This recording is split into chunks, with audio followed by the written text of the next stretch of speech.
Utah's biggest sports talk show. When you're ready to talk sports, all you have to do is find The Monty Show. Streaming live and available 24 hours a day, 7 days a week on YouTube. Now it's time for the best sports talk in Utah, The Monty Show. Hey, indeed it is The Monty Show, covered in spilled lemonade everywhere. I admit it, I'm a child. I spilled my beverage all over the floor. Are you okay? I'm okay. Yeah, I'm good. Live in Tempe for spring training. What are we going to talk about today besides everything that Arizona and Arizona State have thrown all of their gasoline onto the Big 12, Pac-12 expansion conversation? We'll detail that coming up. Aaron Rodgers Wednesday on the Pat McAfee Show. Boy, you found a new gear of hate for Aaron Rodgers. Yeah, today. the guy is a complete douche. Yeah, we're gonna have to talk about that. As always, the Monty Show is presented by The Advocates. TheAdvocates.com, the best injury attorneys in the business, no matter where you are. Check them out online. You know, what I love about The Advocates is you can chat with an attorney live online 24/7, 365 for absolutely no cost. If you get in an accident, if somebody was driving recklessly and they hit you, if you got hurt at work, don't rely on your insurance company. They've got thousands of attorneys that fight for them. You need somebody to fight for you. That's why you trust The Advocates at theadvocates.com, where you do not pay them until they win your case. So it's the worst when you spill something. Right. I spilled lemonade all over the place. Right. I went to reach, of course, for the Bucked Up to get fired up today. Bucked Up, the official energy drink of the Monty program, and I spilled lemonade everywhere. It happens to the best of us. Apparently the worst of us as well. Right. So that's how we started the show. You know, all of this to say we have major breaking news out of the Pac-12 this afternoon. You know, the funny thing is we were chatting on Twitter this morning with a bunch of people about the Pac-12 and the Big 12. And it seems like there is this vitriol from the Pac-12 fan base to the Big 12 fan base, and this arrogance going back and forth. And I don't understand why we do this to each other. You don't have to rip the Pac-12 to feel better about the Big 12 and vice versa. There is no doubt. And let's clear this up. The title of this show today is Separating Truth from Lies about the Big 12 and the Pac-12. Let's make something very clear. The Pac-12 and its presidents, through emissaries, back channels, relationships, have absolutely been exploring membership, joining, moving, whatever word you want to use, from the Pac-12 to the Big 12. It's not in doubt anymore. And the idea that that's somehow a sin or that you should go to college football hell because you were exploring all of your options. Let me ask you this, no matter who your school is, and if you're a Utah fan, great. If you're a Utah fan, do you want your president to not be exploring all possible options when you know that you are going to struggle to land a significant media deal? That you are going to be, I don't know what, $70 million at a minimum, probably closer to $80 million behind the Big Ten. Right. You don't want your president exploring the best financial and stability partners for your university. So if you are President Robbins at Arizona, who today on the record talked about his quote unquote affinity, is what he told John Wilner at the San Jose Mercury News. Right. This is a direct quote from President Robert Robbins at Arizona. Quote, he painted a nuanced picture for Arizona, citing the school's proximity to the Big 12 footprint and that the league's powerhouse basketball brands as the basis for, quote, some affinities. So President Robbins at Arizona openly saying he has affinities, whatever the hell that word is supposed to mean, and however it will get twisted and mangled, he likes the Big 12. Right. He likes the Big 12. He talked about how, that he has said, this is President Robbins to John Wilner. You see it on the screen. Asked about the speculation over the future of the conference, Robbins' rejected notion that schools, including Arizona, would bolt for the Big 12. Now, if that's where it stopped, that'd be fine. But that's not. Would bolt for the Big 12 prior to being presented with a media rights proposal. So what did we really just say? That they're waiting for the media rights proposal to come out of executive committee at the Pac-12, and then they're going to make a decision on if they're staying or if they're going. Seems pretty straightforward to understand. And then listen to the quote from President Robbins at Arizona. Quote, "It's heavily dependent on Kliavkoff and his team negotiating a good media deal." Are you, I mean, you can't spin this in any other way but for it to say, for us to stay competitive. He is straight up saying if the media deal is crap, we're gone. Facts. That's what he's saying. Yes. But somehow that's either, he's a traitor, I saw on Twitter today, or President Robbins at Arizona is not being a traitor. He's doing his job. Mm-hmm. He has a responsibility to his constituents, to his students, to his donors, to his, his employees, his trustees, to make the best decision. So him sitting here saying, hey, yeah, you know what? We are, we're absolutely waiting on this thing from George on this media deal. Yeah. There's nothing wrong with that. But you get a large swath of Pac-12 fans who get all pissed and say, oh, they've never talked to him. We would never do that. Well, if you didn't do that, you're being derelict in your responsibilities. We've been reporting on this show for a month that most of these conversations, because I do believe there are many that are happening directly. Right. Most of these conversations are back channel conversations. Facts. We even gave you the example. We were told that Tom Homo was working with Utah to find a path forward. Hey, what's it look like if you guys come to the Big 12? How could we make scheduling work? What would the revenue look like? All of these plans are in place. You have a clear direction in the Big 12. You have a pro rata that exists with ESPN and their media deal. So if you bring in Pac-12 membership, they all get equal bang from ESPN. The groundwork is laid. I understand the academic side of it. I am not sitting here telling you I think this is going to happen. But the thing that you simply must realize in some way, shape, or form, you simply must realize that they're talking. And the question is, why is that a bad thing? Why are you so upset as a Pac-12 fan that your president or other presidents are talking to the Big 12? Because that's what I don't understand. Yeah, I think it's kind of it is kind of crazy. I don't know what you would expect them to be doing or not to be doing. It quite literally is their job to explore all options. But I think this bit about hey, we're not going to make any decisions on whether we're moving or not or whether we're joining or moving or whatever verbiage you want to use. We're not going to make any decisions until the media rights deal from Georgie Poo has been presented. That makes perfect sense. We've been saying that for how long? That's not, it's kind of funny. That's not really breaking news on this program, at least. And I know that there's been, some other folks out there reporting the same thing. It's not surprising. It's not somehow new. It's not somehow breaking news. And I think that George Kliavkoff has to get this deal done. And hey, Dr., Robert can come out and say, hey, we think that we're going to get a good deal and there's a lot of value in our schools and everything's hunky-dory. That's what everyone's been saying. You can keep saying that, but the frankly, until I see that, I'm not going to believe it because the landscape doesn't suggest that same narrative that you're trying to tell. The landscape suggests you have nowhere else to go and that you're being pigeonholed into ESPN and Amazon who want what they want, not what you want. And I think that's the tough part. But I also look at what Michael Crow, the president of Arizona State, said. And generally, as a rule, Michael Crow has been a bit of a buffoon.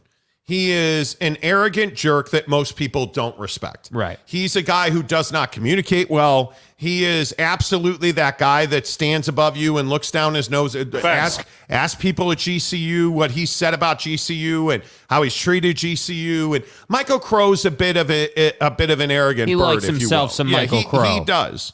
But look what he said today. And I want to make sure that we give credit to the state press at Arizona State. Very well done. Really appreciate that. Look at what he said here. According to the state press, we are close to knowing where we're going to be, and I think we're close to a deal. I think that the Pac-12 media rights became more complicated with the departure of USC and UCLA. Okay, we all agree on that. We all agree. The media rights became more complicated also, as things always do, because markets go like this. They're up, and then they're down, and then they're up, and then they're down. But we have fabulous sports teams, and the remaining teams, we're going to get a good offer. We're in the final stages of that process. And the only problem with that, of course, is media markets are not up and down. You got beat is what happened here, right? And what Crow is not saying here is that Brett Yormark went to market before you did and got your money. Bro, you're suggesting that the sports media rights market went down like the economy or like the real estate market did. That did not happen. That's not what happened here, man. You got beat to market. So now you're in a situation where everyone spent their money and they don't want to spend their money with you. And we haven't even gotten to the concept that Brett Yormark's product, as far as like TV, as far as desire, as far as want to, when you combine basketball and football, is more valuable than yours. And look, I get it. Yesterday on the program, that pissed everybody off. That pissed West Virginia fan off. That pissed Utah fan off. That pissed everybody off. Yes, and I get it. I understand. It's frustrating. But at the same time, you have to understand that the Big 12 has the upper hand. The Big 12 is sitting here in the catbird seat just waiting to see what goes down here. And so to me, what's really funny is on one hand, you've got Arizona's president saying, hey, we're going to wait and see, on any decisions until the media rights deal is presented. And then on the other hand, you've got Arizona State saying, hey, look, we think we're in a great place. Our schools are valuable. Yes, things got a little more complicated after SC and UCLA decided to leave, but nevertheless, we feel like our brands are really good and valuable. We're going to be just fine. But what else did President Crow say? President Crow said, quote, there have been no discussions with the Big 12 conference on moving. He didn't say no discussions with the Big 12 conference. And by the way, we sat around this table today, the three of us, Mrs. Monty Jake and I, debating the importance of the word moving here. Because it's my opinion, that is not an accidental word. What makes you say that? Because nobody says, hey, we're moving to the Big 12. Nobody says that. Right. I would agree with that. The language in the, what's the word you always like to use? The proper nomenclature. The proper nomenclature, Donnie. Yeah, Donnie, the proper nomenclature is we're joining the Big 12, right? Like Donnie, that. Please. Yeah, that's the language that we all know and love. Right. But yet here you have President Crow of Arizona State saying we didn't talk to the Big 12 conference on moving. I mean, there's been discussions between everyone everywhere on all things related to where our conference is going and where stuff's going to end up and what's happening. We are committed to the Pac-12. Okay, so wait, let's break this down. The first sentence is where it gets really tricky, right? Because I agree that this whole conversation, I think it's a valid one, around the term moving.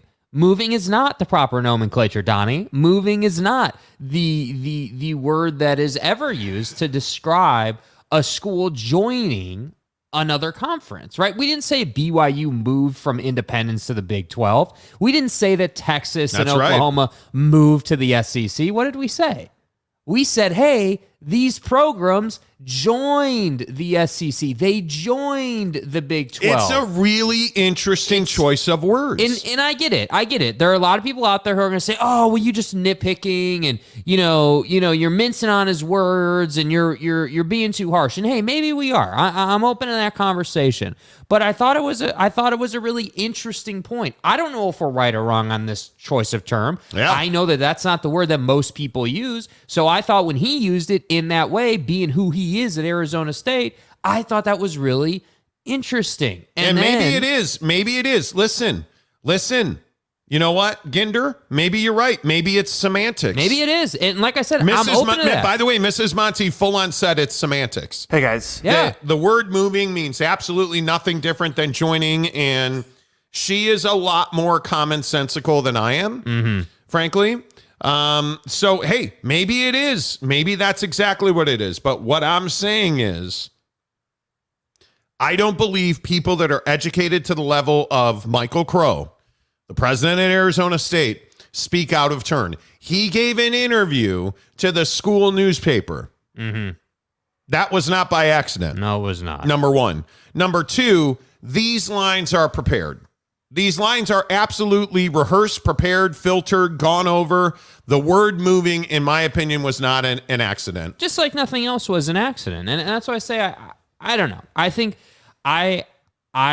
that, you know, the terminology moving is interesting. That's what I'm going to say.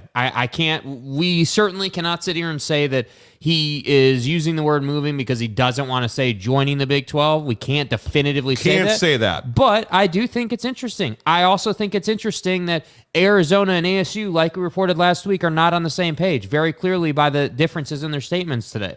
You have one president saying, "Hey," very different statements. Like one president in Arizona is saying, "Hey, you know, we're not going to make any decisions on anything until we see a media rights deal." And then you have another one at ASU saying everything's hunky-dory and our schools are valuable and everything's going to be fine. Like, that's two different stances. And it is. So that's why I say, like, I just think it's what can't be lost is that both of these guys chose to speak today. Both spoke on the same day. Yep. That's not by accident. So they're talking. They just have different opinions on what's going on. And I think it is very clear, in my opinion, I think it is very clear that all 281 of you here need to hit the like button, please. That really helps the channel grow. Hit that like button. And I think the other thing that's very clear is I feel like we've been pretty spot on with what we've been telling you. And that is that a lot of these communications, they're being back channeled. They are through relationships that are in place. I don't think that George Kliavkoff has talked to all 10 remaining members of the Pac-12. I just don't believe that. I think that whether it's President Kase at Washington, President Crow at ASU, President Robbins at Arizona. Hey, guys. I just think that there are relationships in place that allow them to effectively communicate, engage interest, engage availability, engage opportunity. That's as simple as I can say it. You don't hire a guy like Brett Yormark, who has come in and by all accounts operated as smoothly as possible. You don't do a guy like that and then think that he's going to put people like these presidents in awkward situations by having, you know, direct conversations with them if they're uncomfortable with that. I mean, you can't look at these comments by President Robbins at Arizona. You can't look at these comments and have any other feeling than that he has had direct conversations. Yeah. Right? Like he's talking about how it's heavily dependent. And again, these are not guys that speak off the top of their head. Yeah. Heavily dependent on Kliavkoff and his team negotiating a good media deal for us to stay competitive. When asked about would Arizona bolt for the Big 12 prior to being presented a media rights proposal, his answer was it's heavily dependent on Kliavkoff and his team negotiating a good deal. As we've been saying for how long? So are you really telling me that President Robbins is saying that without knowing what's on the other side of the fence? He has scoped out the Big 12's green grass. There's no doubt about that. Yeah. And I don't think, again, why is that a bad thing? This is what I can't get explained. Yeah. Why is it a bad thing that Pac-12 presidents are exploring their options? Why is it a bad thing to say, hey, it may be a good idea to look at going to the Big 12? Why is that, like, disrespectful? Because that's kind of the sentiment I feel like, you know, we get out of Pac-12 country. That it's like, well, we would never go to the Big 12. Why the hell are you going to the Big 12? Why is our president looking at other propositions? You know, like, why would you do that? Why, like, that's the sentiment. And I you know, like I saw reporting today, I think it was Michael Crow. I think it was Michael Crow who said it. I have to double check, but I believe Michael Crow said something to the effect of, why would you move, you know, conferences, why would you join another conference for only a couple $1 million more a year? And it's like, yeah, sure, it's a couple $1 million more a year. Absolutely. But what really is it? It's more reliability. It's more TV viewership. Ultimately, what you're not talking about is the fact that Big 12 teams are probably going to make 50 a year after the tournament's all said and done, and you're not. Like, that's what we're not talking about. And that, to me, is what's really interesting is, like, you get this sort of frustration and anger out of the fan base of the Pac-12. But then when you start talking about guys like, Michael Crow or, whoever the hell you want to point to in the Pac-12 who have this bias and have this I'm better than you-ness to them, it's like they don't want to talk about the fact that it's not just about the TV deal. But again, to your point, it's not a couple $1 million. Yeah. It's in the TV deal. Let's say we all know what the baseline deal in the Big 12 is, $31.7 million. Right. Let's say that they both get $31.7 million. Just by some miraculousness, the Pac-12 comes up and finds $31 million, right? But look how many Big 12 teams are in the tournament. Look how many, look at TCU going to the college football playoff, right? Like, you have all this extra money coming into the conference now that isn't available to the Pac-12, right? So even if you get an equal TV deal, it's still significantly more money.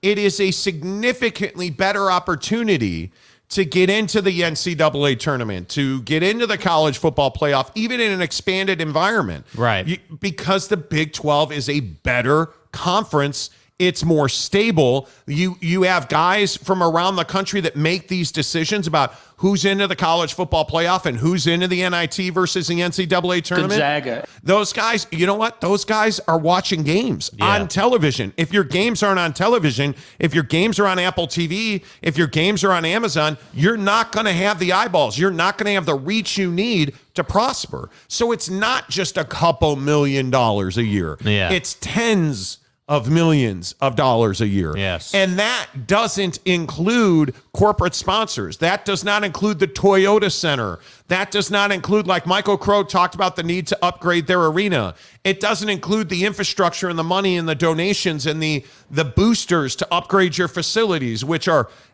massive. And oh, by the way, this doesn't even include recruiting. Yeah. Think about the recruiting value in reach. If mom can't watch little Jimmy play a basketball game, is he going to go to a Pac-12 school? Nope. Well, no, he's probably not. He's probably going to go to the Big 12 because he can go to Kansas. If you can get into, pick your point. If you can get into Arizona, and let's say a kid is deciding between a Pac-12 Arizona and a Big 12 Kansas for basketball, and he knows that Kansas basketball is going to regularly be on Fox and they're going to be in the NCAA tournament, he's going to Kansas. There's no question about that. Yes. So I don't think this is as simple as a couple $1 million. Yeah, it's not just a TV deal. No, It's not. It is an economic ecosystem that you have to feed, that you have to take care of, that you have to nurture. And Yes. frankly, I just don't see that the Pac-12 is in position to nurture an ecosystem that allows them to thrive. Agreed. Completely agree. That's just me. Yep. That's how I feel about it. All right, let's get your comments in here. Thank you. Hey, by the way, a change to the comments today. We have made the comments members only. Now, we had quite the discussion about this in our members only Instagram chat. We did. Because we have been getting complaints that we have not been reading member comments. So for the next week or two, we are going to make the comment section members only. If you want to comment, you need to join the channel membership. Because we want to take care of the people who support the hundreds now of people who are members of this channel that support our channel. We want to take care of you guys. We want you to comment. We want to read your comments. We want you to feel like we value you because guess what? We do. We do. We may be better looking and more intelligent than you, but we still value your... I should probably just read comments now.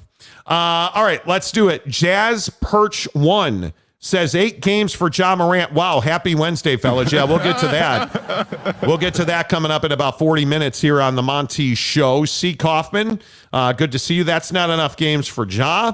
C. Kaufman also says U of A and ASU presidents had some interesting comments. Indeed. But did they misspeak? No. I don't think they did. No, because like you said, I mean, they don't talk off the top of their head. It's not like this is TMZ rolling up to you on the street corner. You know, I mean, this is, again, I mean, Michael Crow's doing an interview with his newspaper at the school. Like, this isn't like, let's not beat around the bush. I mean, this was planned. Like, and that's why I say, like, you know, this whole conversation around moving versus joining, I think that, you know, knowing that he did it with the school paper, knowing that it was planned, knowing that there's a bunch of strategy, and it kind of makes me lean towards he chose that word, but, you know, maybe I'm wrong. Kenneth says, are you guys going to do your research? It's really obvious you know very little about the Big 12, which leads you to make stuff up. Okay, please do. Yeah, see, so this is the same guy. This is West Virginia guy from yesterday. So you're so much smarter and you are so much more well-educated than we are. Please, Kenneth, inform us about our stupidity and our lies and our brokenness. Our souls are really broken because we are lying, fibbing, MFers. Well, we're sinners. We're sinners. And we have asked Jesus Christ to put the Big 12 in our soul. Jackass. Get in our soul, Jesus Christ. In God's name, image, and likeness. Please put Stillwater, Oklahoma in my bosom, you God bless. son of a... Anyway, God bless. The point, probably too much, but the point is... God bless. Please, Kenneth, please let us know. Kenneth says, my guess would be you'll just make stuff up to fit your views. They stated a lot last night about the Big 12 teams they knew very little about. By the way, I don't mean to be a dick here. Well, actually, I do. When you say knew very little about, it's not NEW. That's like a new car. You want to say KNEW, like, you know, but I know you're smarter than we are. But I mean, I'm just pointing out. I'm trying to help. What are you talking about, man? Well, let's give him a free pass. He's a little emotional right now. Okay, let's keep going. Kenneth also says, so they are good at making stuff up just to push their BS. Just like their BS they push about TV ratings when a simple Google search will pull up a service that publishes each week. Wow. I mean, I don't know how. It's not like we have, I don't know, a subscription from Nielsen that sends us all of the TV stuff every week. I know. Get crazy. Get crazy.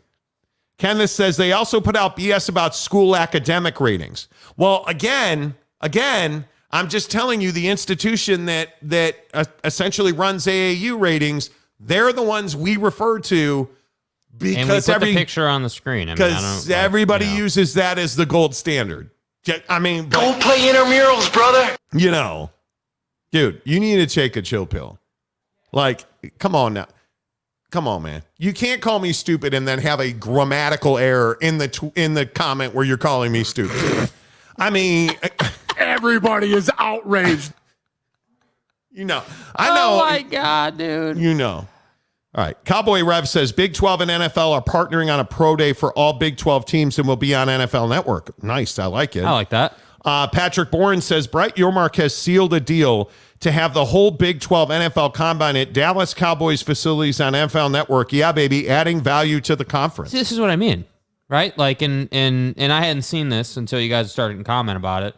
But oh God, here come the DMs. By the way, go ahead, please. Yeah, please, thank you for allowing me to espouse. So yeah, I mean, this is what Brett Yormark does. I mean, is this any surprise? I mean, you know, we played all that sound from his press conference last week about, you know, him talking about how he loves to take over Kansas City and they have a great relationship. This is just yet another ploy at that type of strategy. I mean, you're basically saying, hey, I want to partner with one of the most powerful businessmen in our footprint, as Yormark would say, right? With the Skeeter circumciser in Jerry Jones. So yeah, I want to partner with Jerry Jones. He's got a lot of money. He's really powerful. And I want to have all our pro days at Jerry World. I mean, that's really smart, man. I mean, honestly, that is really good business. I'm not surprised that someone like Brett Yormark would put this together at all. Yeah.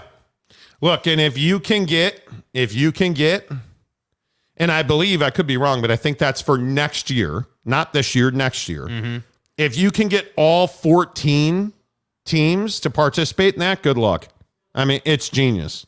It's absolutely genius in my mind. Nathan Sharp says, I don't get why people stay on a chat if it makes them so Aaron angry. He said, I don't get it. I have no idea. Yeah, Patrick Bourne says, Arizona sounds like they are ready to jump. Well, I don't even think that they're ready to jump. I think they are ready to explore the possibilities. Yeah. Because you can't take that much of a financial hit. You can't. It doesn't mean... I mean, I think what President Robbins said is spot on. Hey, yes. we're not going to make any decisions until we know what we're working with. And basically until we know what George Kliavkoff is presenting to us in the media deal. Are we talking 25 a year, 22 a year, 58 a year? What are we talking about? And that sounds real to me. Yeah, I mean, that just sounds reasonable. We've told you that they are trying to structure this deal in a way that they believe they can get all 10 members to sign a grant of rights. And so they know what the TV deal is. They know what the numbers are. They know what the distribution is. They are trying to negotiate through their executive committee to see what that final structure of that contract is going to look like. Because at the end of the day, it's simply a contract between 10 members and the institution. Because remember, and I think this often gets overlooked, just because, and I'll just use ESPN as an example. So let's say that ESPN wanted to pay, $30 million a year. We'll just leave it at a nice even number. ESPN says to Georgie Poo, hey, here's $30 million a year per school for the next 5 years. Okay, that doesn't mean that each school is going to get $30 million a year. You guys understand that, right? All that means is that ESPN is going to cut a check to George Kliavkoff in the conference for that amount of money. Now what George has to go and do is go and talk to all these different schools. And again, there's a power structure in place, ASU, Oregon, Washington, and see, okay, how are we going to slice this pie up? Yes. So does Oregon want, 50 a year? And then that means that Washington State or Oregon State gets, 15 a year. That's where they're at now. That's so when Robbins says, hey, we need to see what it actually looks like for us, that's what he means. We need to know what the number is for our school before we start making decisions about the Big 12. And you look at this comment from President Robbins at Arizona. I would love to be closer to the Big 10 or SEC, but being closer to the Big 12 is more realistic. Kliavkoff has done a great job working on the media deal. I think he'll bring us something that's good enough. We're hearing that terminology more now. Good enough. Right. Yep. And he also said, President Robbins, it is heavily dependent on George Kliavkoff to, and his team negotiating a good media deal for us to stay competitive. Yeah. When he was asked about jumping to the Big 12, it all depends on that deal. Yeah, and I don't think that's some ridiculous answer. I think that's pretty spot on. And my opinion is, I think President Robbins was just being real about it. It's all going to depend on the money we're going to be able to make at the Pac-12. If we can't make enough money, we're going to the Big 12. Right. It just is the reality of it. And I don't think there's anything wrong with that. And the question that I always run into is, why do people get so upset about guys like President Robbins or President Crow or President Kase or any of these presidents in the Pac-10 doing their homework and their due diligence?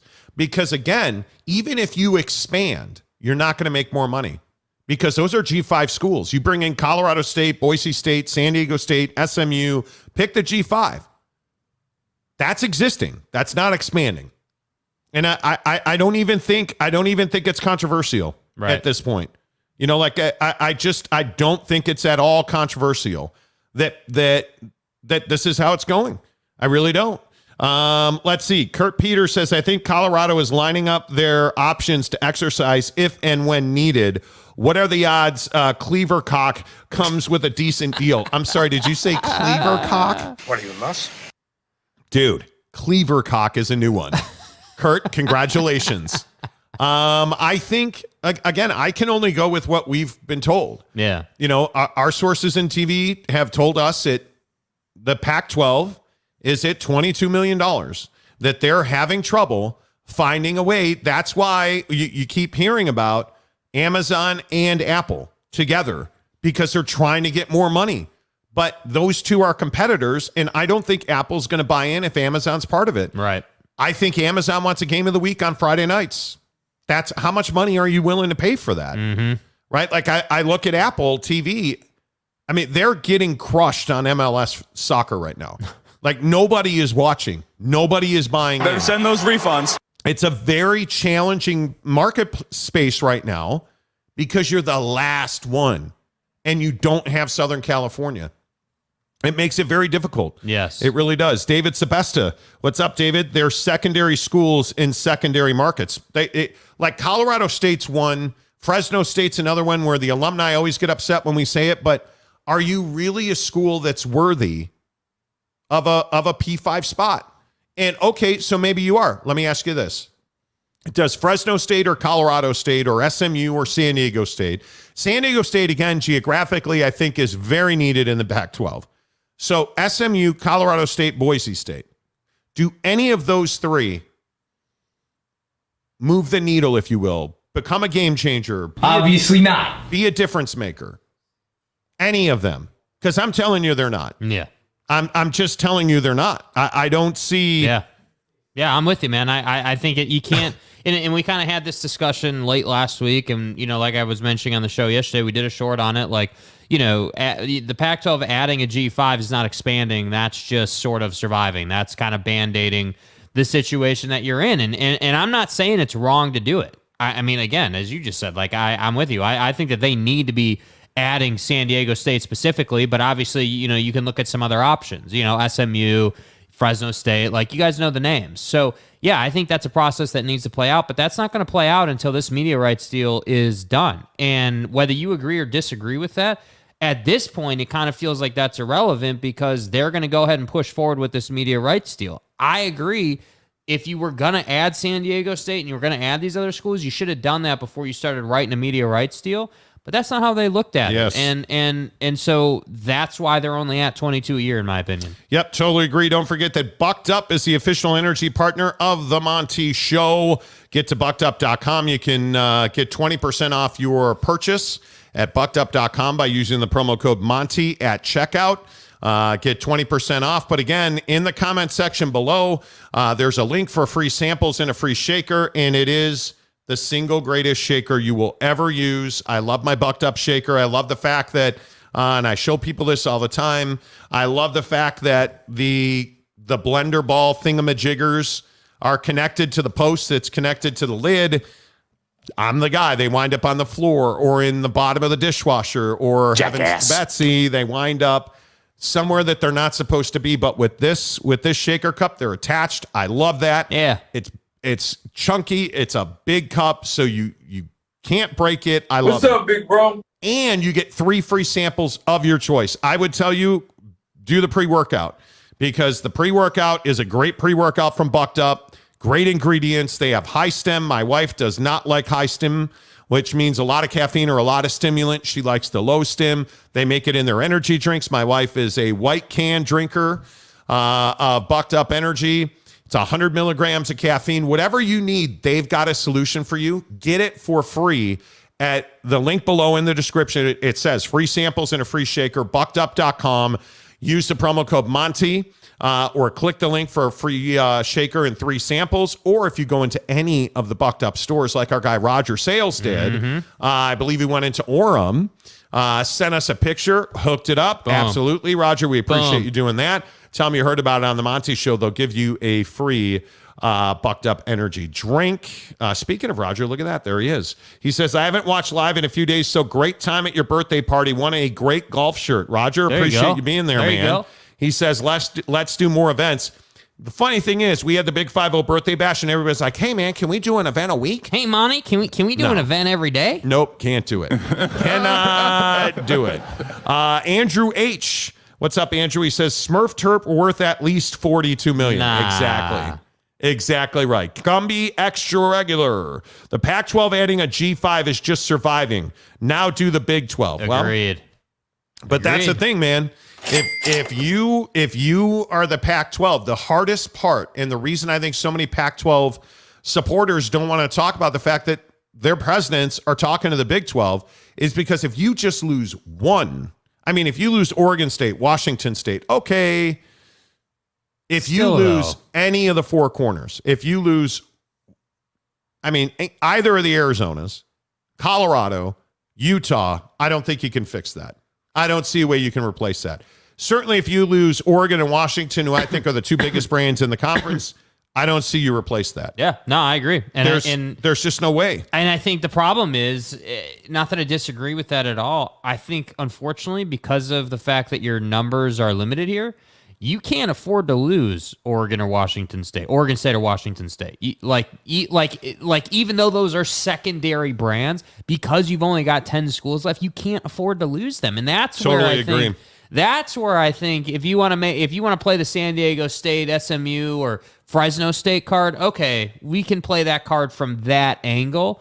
But I don't know. I just think you got to get this media deal done, because once you do that, then the conversation can sort of take this natural progressive step forward to, hey, okay, where do we go from here? What can we do about, bringing more reliability to the conference? Who can we add? You know what I mean? It's almost like you got to get the car started, then you can start driving down the street. They just haven't done that yet. That's the trouble. Yeah, totally agree. And I think what's so interesting is it's like somebody's, like kicking your dog or something, man. Like you're so upset about it. Yes. Again, if you're a Utah fan, Washington, Oregon, Washington State, Oregon State, no matter what your flavor is, if your president is not looking at this stuff, that's when you should be mad. Concept you and your sticky fingers probably find hard to grasp. I don't understand that. The Macho Man, what's up, my guy, says Utah won't leave. They will die with the Pac-12. And I'm really worried for Utah on that, because I probably overvalue Kyle Whittingham. Everybody tells me that, but I look at what Witt and this Utah football program have done. I look at the women's basketball program. I want the running use to be better, but dude, Utah men's basketball is not great. It just has not been. I don't know how you explain it, but it is what it is, right? I want the best for Utah. It's a great school. It's a great campus. Kyle Whittingham's a phenomenal coach with a really good coaching staff. I feel like they deserve to compete at the top of the college football world. Are people Myron? But there's just this, I don't know what, it's not arrogance necessarily. It's, you're just thick-skulled, dude. Like you just won't get over it. And I worry that you lose. I think in the leadership circle, it's arrogance. I don't think that Kyle Whittingham walks around every day as this super arrogant guy and thinking he's holier than thou. I don't think so either. But I do think that, what I'll say about Witt, and this is just based on his comments. I don't know the guy personally. I'm not going to pretend to. I just don't. But based on the way he talks about NIL and sort of the new age in college athletics, I do think Witt is somebody who wishes NIL didn't exist. I think that he thinks that NIL is not great for college athletics. He's one of these guys that thinks that you're a student athlete, not an athlete student, and I get that. And I even respect his opinion, but the reality of the situation is, a lot of these guys are athletes that just need to pass the class. They're not trying to be, academic superstars, if you know what I mean. So for me, I just think that Utah struggles to be as relevant as some of these other schools and other conferences because they don't play the game. They don't care about NIL as much as, Alabama does, or as much as, whoever you want to point to does. And that is part of the issue that I think is always present, whether it's on the forefront or the back burner. It's always present in the PAC, specifically at Utah. And I think it hurts their ability to get media rights. It hurts their ability to do the things that other really strong P5 New Year's six caliber teams can do, and that's frustrating. Dude, it's amazing how many angry fans there are about it. Like I'm shocked by it.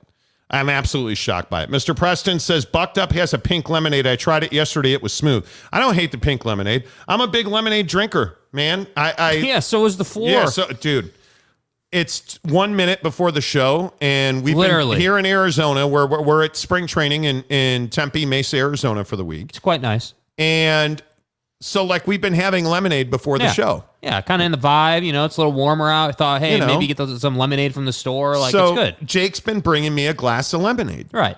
And I bounced this off of a hard tile floor. The glass didn't break. The lemonade went everywhere. Yeah. It was shockingly not good. And Mrs. Monty's like over here working on a call, like, you know, the in-laws are here like doing their work, and I'm just dropping glasses all over the place. You know, like a small child. But I agree, Preston, the pink lemonade is very good. What do we think of this members only chat thing we got going on today? Are we liking it so far? Do you guys feel like there's more, more comments are getting read? Like, what's the vibe here, man? What are we thinking? Yeah, we made this change because so many people have been complaining that we have not been reading enough of the members' comments. Mm-hmm. We get thousands of comments per show, thousands and thousands of comments. So I would love your thoughts on it. Andrew H. Says, can they add New Mexico in just basketball so the three corners map doesn't have a hole in it? Seems fair. Yeah, I mean, symmetry... Because it's all part of the plan. Tumasta says SMU doesn't save you. No, they don't. I agree, too. I think that's exactly right. Mike P says lemonade flavors are Great Depression grade garbage. Really? Bro, what does that even mean? I love lemonade. I love it. I'm a big zero sugar guy, so we've been drinking this Minute Maid zero sugar lemonade as well. Yeah. I love that stuff. Love it. I will say, interestingly, though, on this trip, we have cooked a little bit more than we usually do because we have more time. But I got to tell you that I'm much more of a home cooker now. When the women are around, they can cook and clean. No, I'm kidding. I'm much more of a home cooker. Like, we have had some really good, I'm a huge sweet potato fan, so we've had some really good sweet potato dinners, and I'm all about it, dude. We're going to Topgolf tonight, though. We are going to Topgolf. I'm excited to start playing golf, dude. Yeah, I'm ready. I totally am. Harry Ginder says, I'm happy knowing Anna Marie is looking, Kase? That's not her name. Is looking out for UW. I'm not playing your games today, Ginder. T. Lawrence Gragston says, San Diego State keeps some of SoCal. I really think PAC needs UNLV and just make PAC championship event a party in Vegas. It already is. But again, UNLV has been talked about a lot on this show. Right. What is the value of UNLV? Yeah, I don't know either. I have no idea. And I love Vegas. Vegas is, I think Vegas in Pac-12 country is absolutely a huge market. Yeah. Yeah, I guess. But I don't think it moves the needle in the Pac-12. I just don't think there's a reason, dude. That's the problem. They already own Vegas. Yeah. They already own it. McKenna Tech Dan says, living in former Pac-12 country, I love all the Pac-12 dumpster fire conversations I get. Their arrogance is biting them in the rear now. It is. It is. And thank you for the $4.99. It is. I don't know how else you say it. I really don't. Tom says, I like having gray names. Gets new opinions into the mix. So you like having non-members commenting. That's what he's saying, yeah. Okay. Jeremy Callahan says, why you drinking Minute Maid when you should have exclusively chugged Bucked Up? Because my wife does not allow me to belch. That's not hell out of here with that. Yeah, we're not allowed to belch anymore. So there's, even though that was one of the greatest moments of all time on this program. Yeah, that was one of the best things. If you missed it a couple of weeks ago, I chugged a Bucked Up and just belted just so you can go to Pound Town. I belted out the man anthem, and it was, dude. It was a flex. Like, it did not smell good. Jaron Eccles says, everyone needs to realize as the show gets bigger, the more people comment. Don't lose your mind if your comment didn't make it on the show. Just appreciate being here. Love this show. Thanks, Jaron. Appreciate that, man. Appreciate you, Jaron. Mr. Preston says, on a hot day, lemonade is the best. That's right. That's right. It totally is. McKenna Tech Dan says, leaving non-members out of the comments, is it even possible to gift memberships if those people aren't in the chat to accept them? It's really not. It's really not. Listen, we'll open the floodgates again if you want us to. But you just can't have it both ways. I mean, if you want to see gray names, we can do that, but it just opens the absolute, wave of thousands of comments. So just saying. Okay, here we go. Floodgates are open, bro. Just saying. Floodgates are open. All right, right before football 50, Derek Velez. Our first non-member comment. $4.99. Is it going to be a yard sale when the Pac-12 media deal isn't enough? Well played, sir. A yard sale. There you go. Mark Hales leaves a comment. Thousands of comments to come. Well, maybe not thousands, but when we open, I opened it back up. So if you're a non-member, you can now comment. I'm just telling you.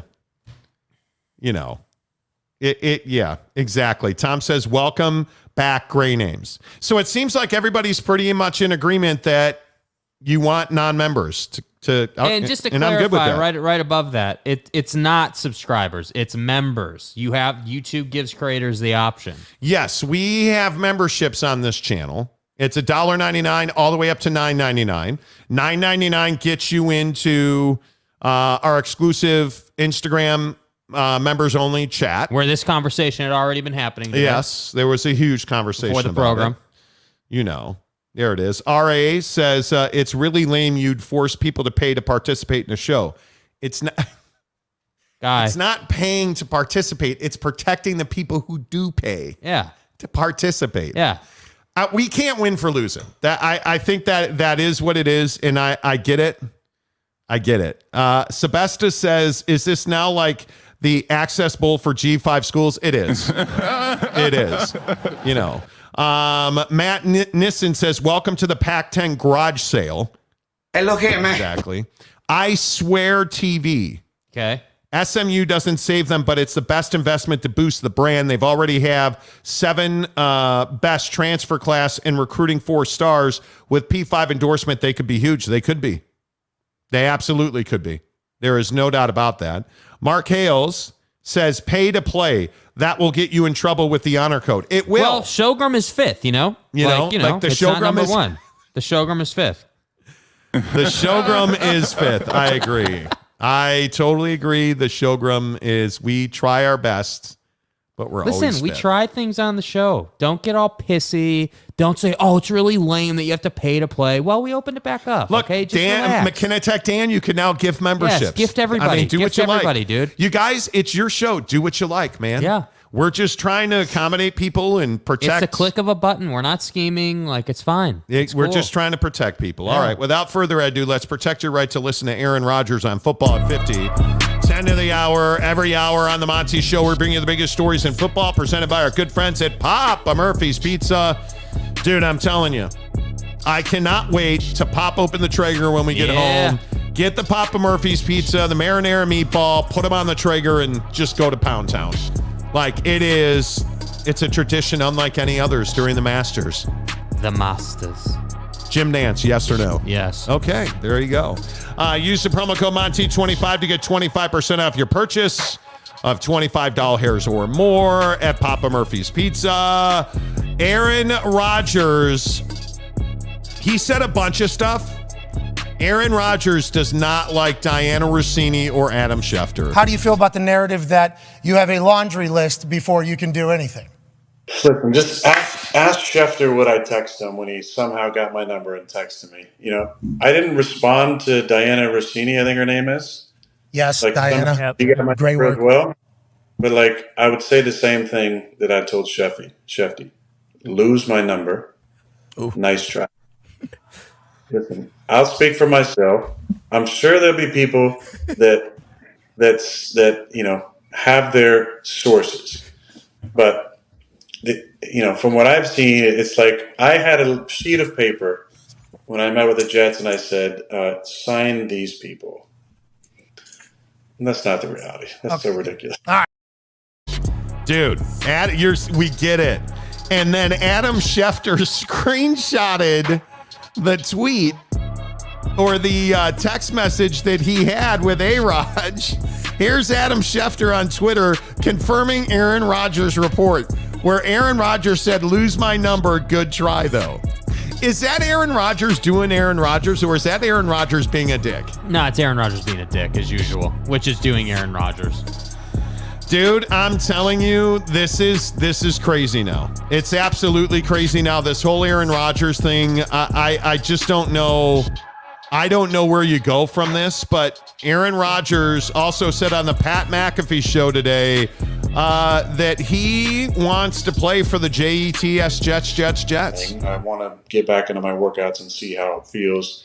To really hit it hard for a week. I've obviously been working out before that, but to really hit it hard for a week and to see if the drive and the passion is still there, and then I'll see where we're at.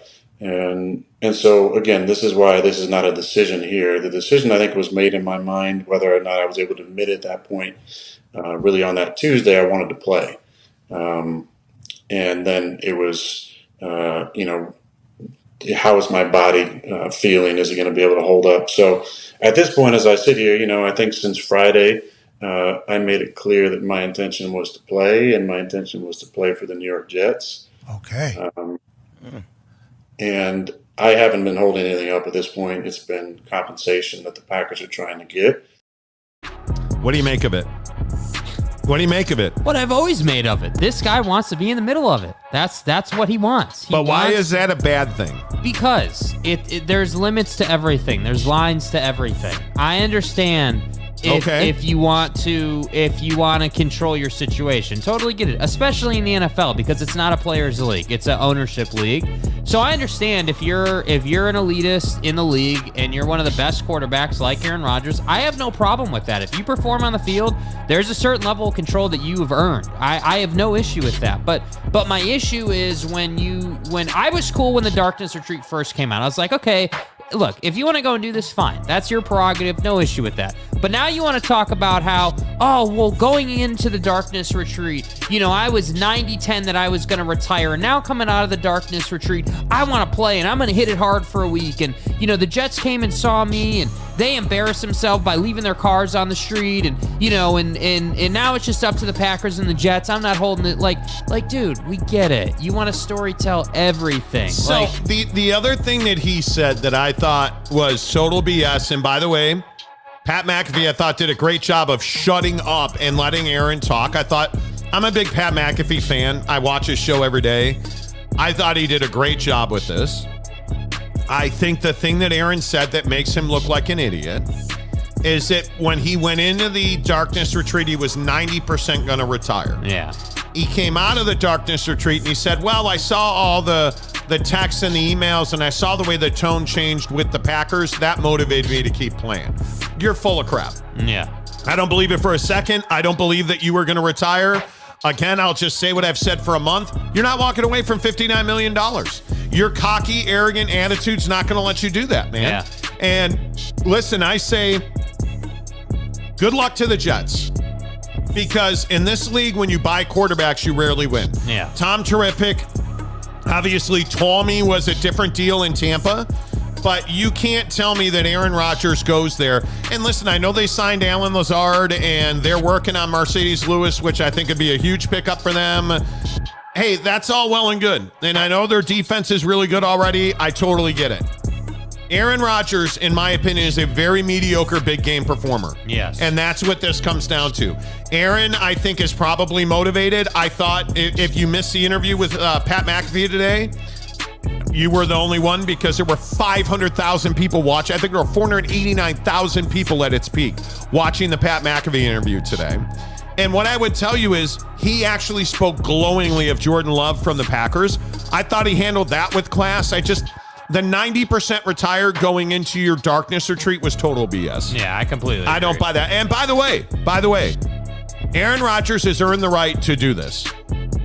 Aaron's absolutely earned the right to do this, and I think that's just where I come down on it. I just think that's just me. I just think there's limits, and I think he really enjoys being the guy that everyone wants to talk to.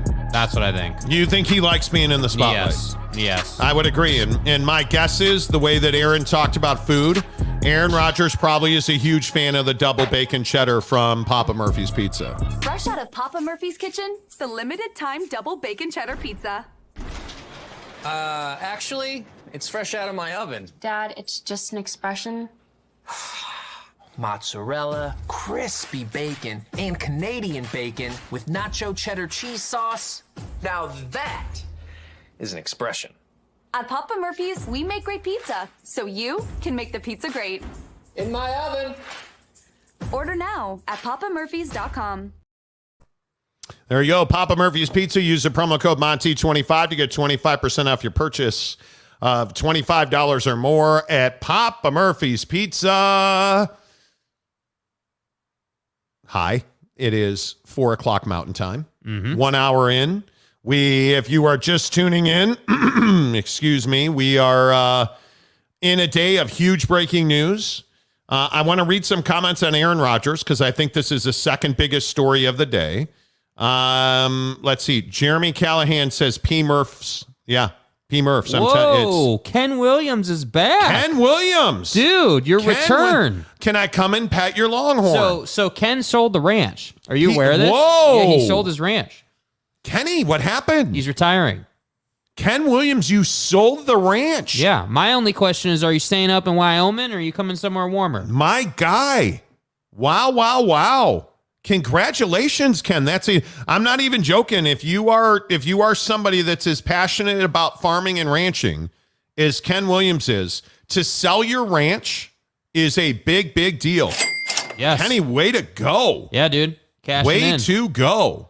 Jeremy Callahan says, my kid works at Papa Murphy's, a bunch in my fridge. You lucky dog. Must be nice. You lucky dog. Tom says, does Aaron's ownership of the Bears transfer to New York? See, Tom, you say such hurtful things. We had such a nice relationship going here. You say such hurtful things. Donkey. And it's unnecessary, Yeah. Tom. Yeah. Tommy. It's unnecessary. You don't need to do it. It's not needed. You do not need to do that. I think it is funny, though, that a lot of people have brought that comment up. It is... What? I don't know.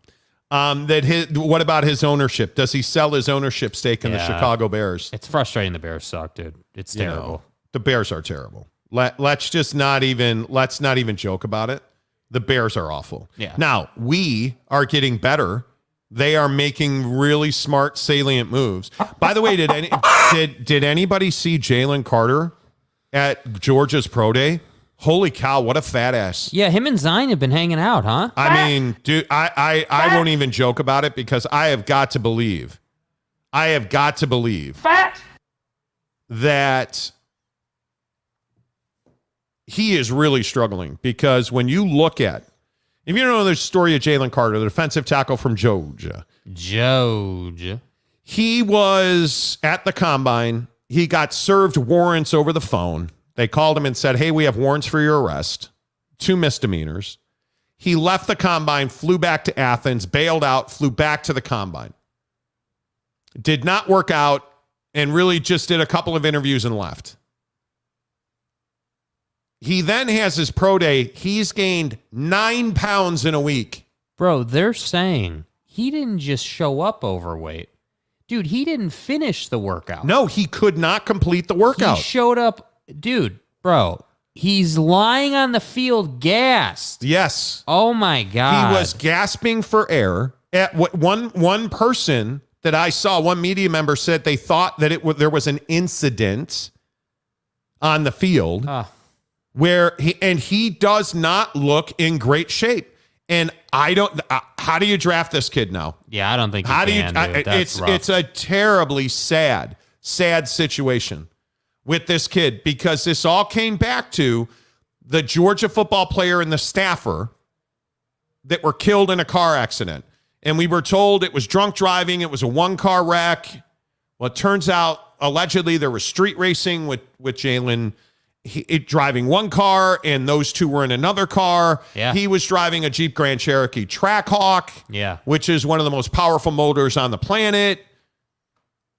It's a really bad situation. He allegedly lied to police about it. He allegedly was involved in a race. She lost control. She was twice the legal limit, now we know. Now he's gained 9 pounds. He hasn't been working out, and he was unable to finish his pro day workout at Georgia. Brutal.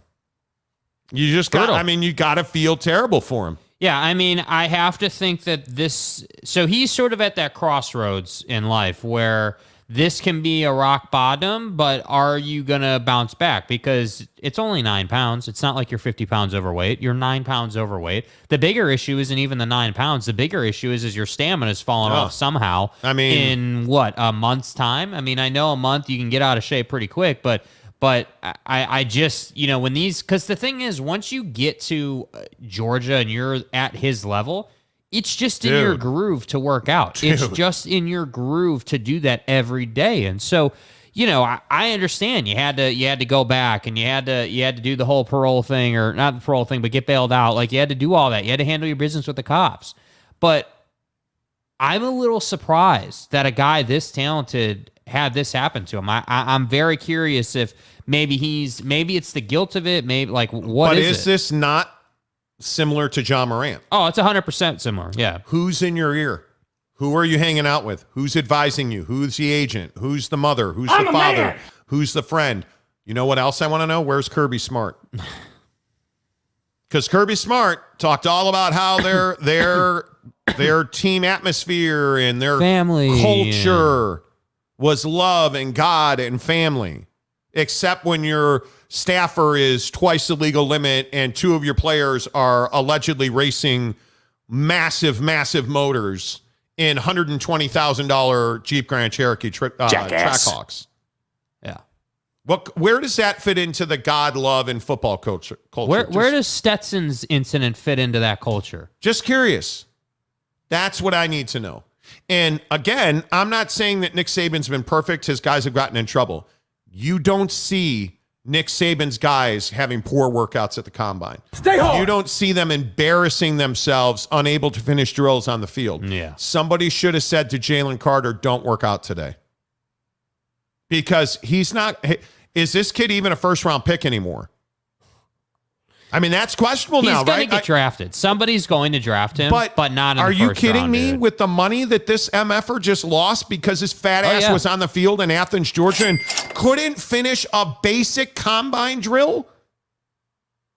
That tells me that you've been eating, profiteroles instead of protein shakes. Yeah. That tells me that you have been in and the thing that really scares me, this kid's been in a depression cycle. Yes. Because you're eating, you're not working out. You've gained 9 pounds in a week. Yeah.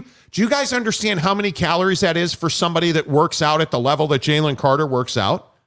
Are you kidding me right now? Dude. Come on now. I'm a carb-eating motherfucker. Come on now. Seriously.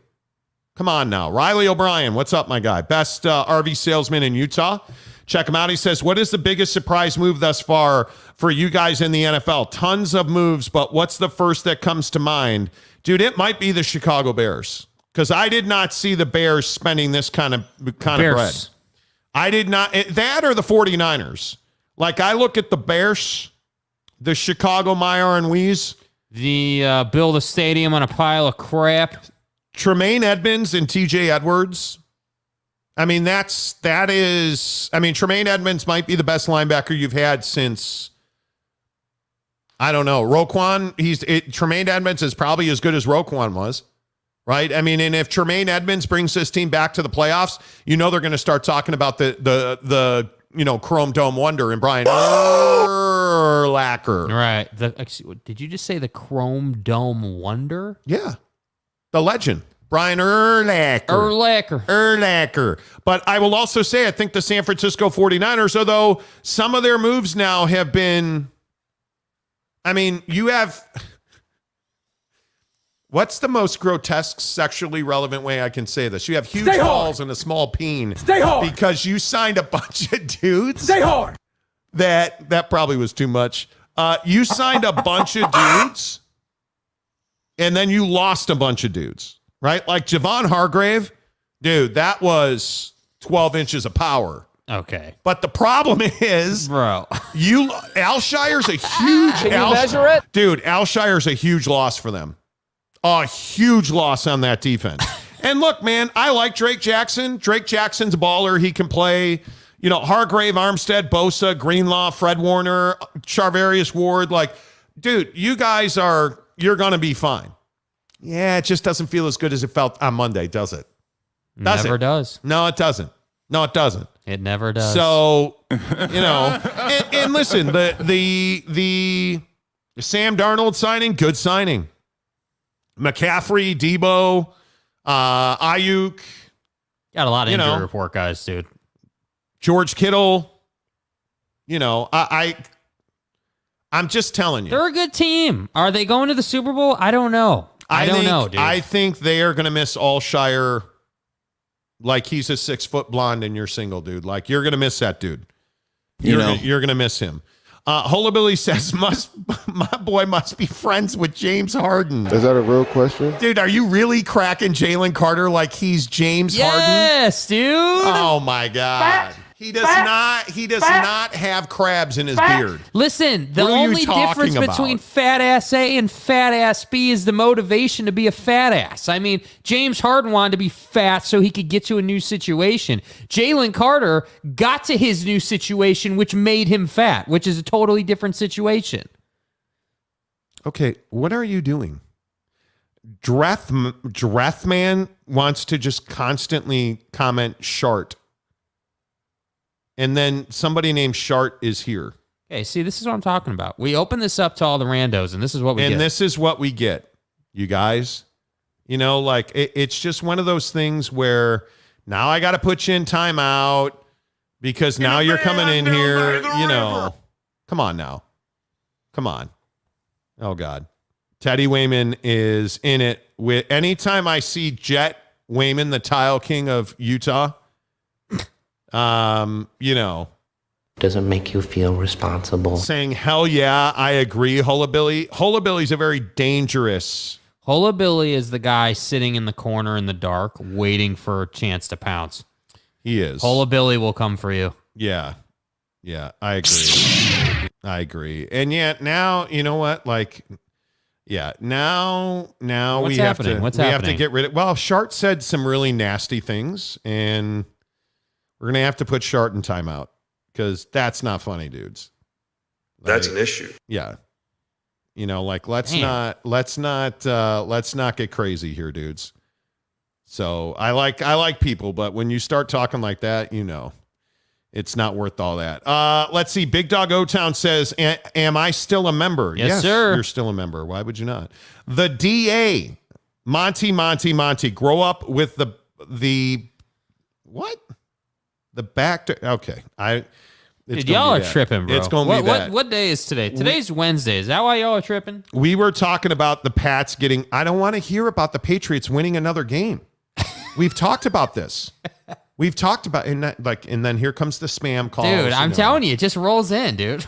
If the New England and what you guys are talking about is getting DeAndre Hopkins, right. I think New England is a really big possibility. Bill O'Brien knows DeAndre Hopkins intimately well. Right. I mean, from their time with the Texans, and if the New England Patriots wind up with DeAndre Hopkins, by the way, they very quietly have put a roster together in New England. I think Bill Belichick gets it. He needs to stop. He needs to stop talking. Football season, all the things that go with it. Well, yeah, but if you look at Bill, if you look at your roster and you look at Godchalk and Matthew Judon, and you've got some stuff. Yeah. The question is, does Mac Jones have enough weapons? Because I'm a huge Ramondre Stevenson fan. I think he's great. But Devontae Parker, Juju Smith-Schuster was a really nice pickup today. I like Juju a lot. But I think that's Juju the 4A number one? He's right? your slot receiver. Like, he's the guy that wanted to be a number one, but just isn't quite good enough. I would just be careful because Juju's a guy that can make a catch for you. He's a guy that can. He's taking a lot of hits over the middle, dude. He has. By the way, did you guys see that the Dallas Cowboys designated Ezekiel Elliott as a June 1st cut? So he is now. Yes, you did. saying. By all practical matters, he's a free agent now. Tampa Bay Bucks new running back looks nice, huh? He can sign with anybody he wants whenever he wants. He does not have to wait because they designated him to get the cap space. Yes. I don't think he's done. I think if you look at Zeke and you look at Dak and you look at the way that team ran last year, I think those two guys really suffered in that offensive system. And I think that's why Kellen Moore is not their offensive coordinator anymore. Could be. And I think that's why McCarthy's going to call plays. I think Dallas is doing a lot of the right things. I think Dallas is doing a heck of a lot of the right things. They needed to move on from Zeke for sure. Yeah. But I think the Zeke needed to move on from them. So, but I think there's a lot of moves to be made. I know there have been big moves. I am expecting today, the rest of today and tomorrow, I'm expecting a lot more. With the league year starting, I'm expecting a lot more. Yeah. We'll see. Tom says New England has a good roster. No, I said their roster's better now. Yeah. They are adding guys. Nobody said they had a great roster, but they are better. The biggest question is, will the offense be better? I think it's significantly better.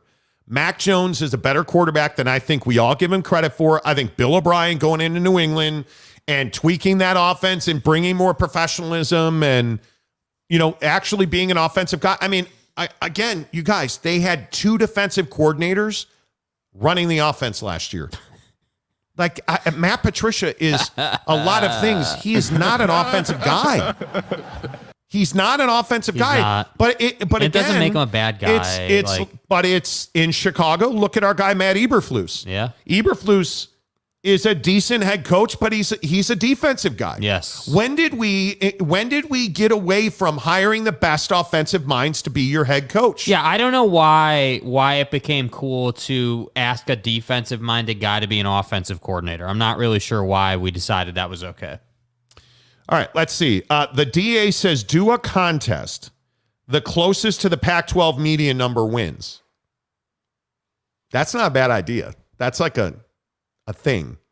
That's not a terrible idea. You got to read Lope Fan Gabe comment too. Read Buddy's comment. Lopes Fan Gabe, non-members playing too much in the comments today about to make me change my vote on letting y'all in. FAF. How about that? I don't disagree with you. Okay, I need to confirm what FAFO means because I'm pretty sure I know what it means, but I'm just the problem that I have, and again, this is just me.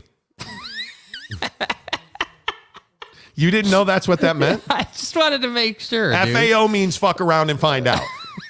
Can we pull the line graph out?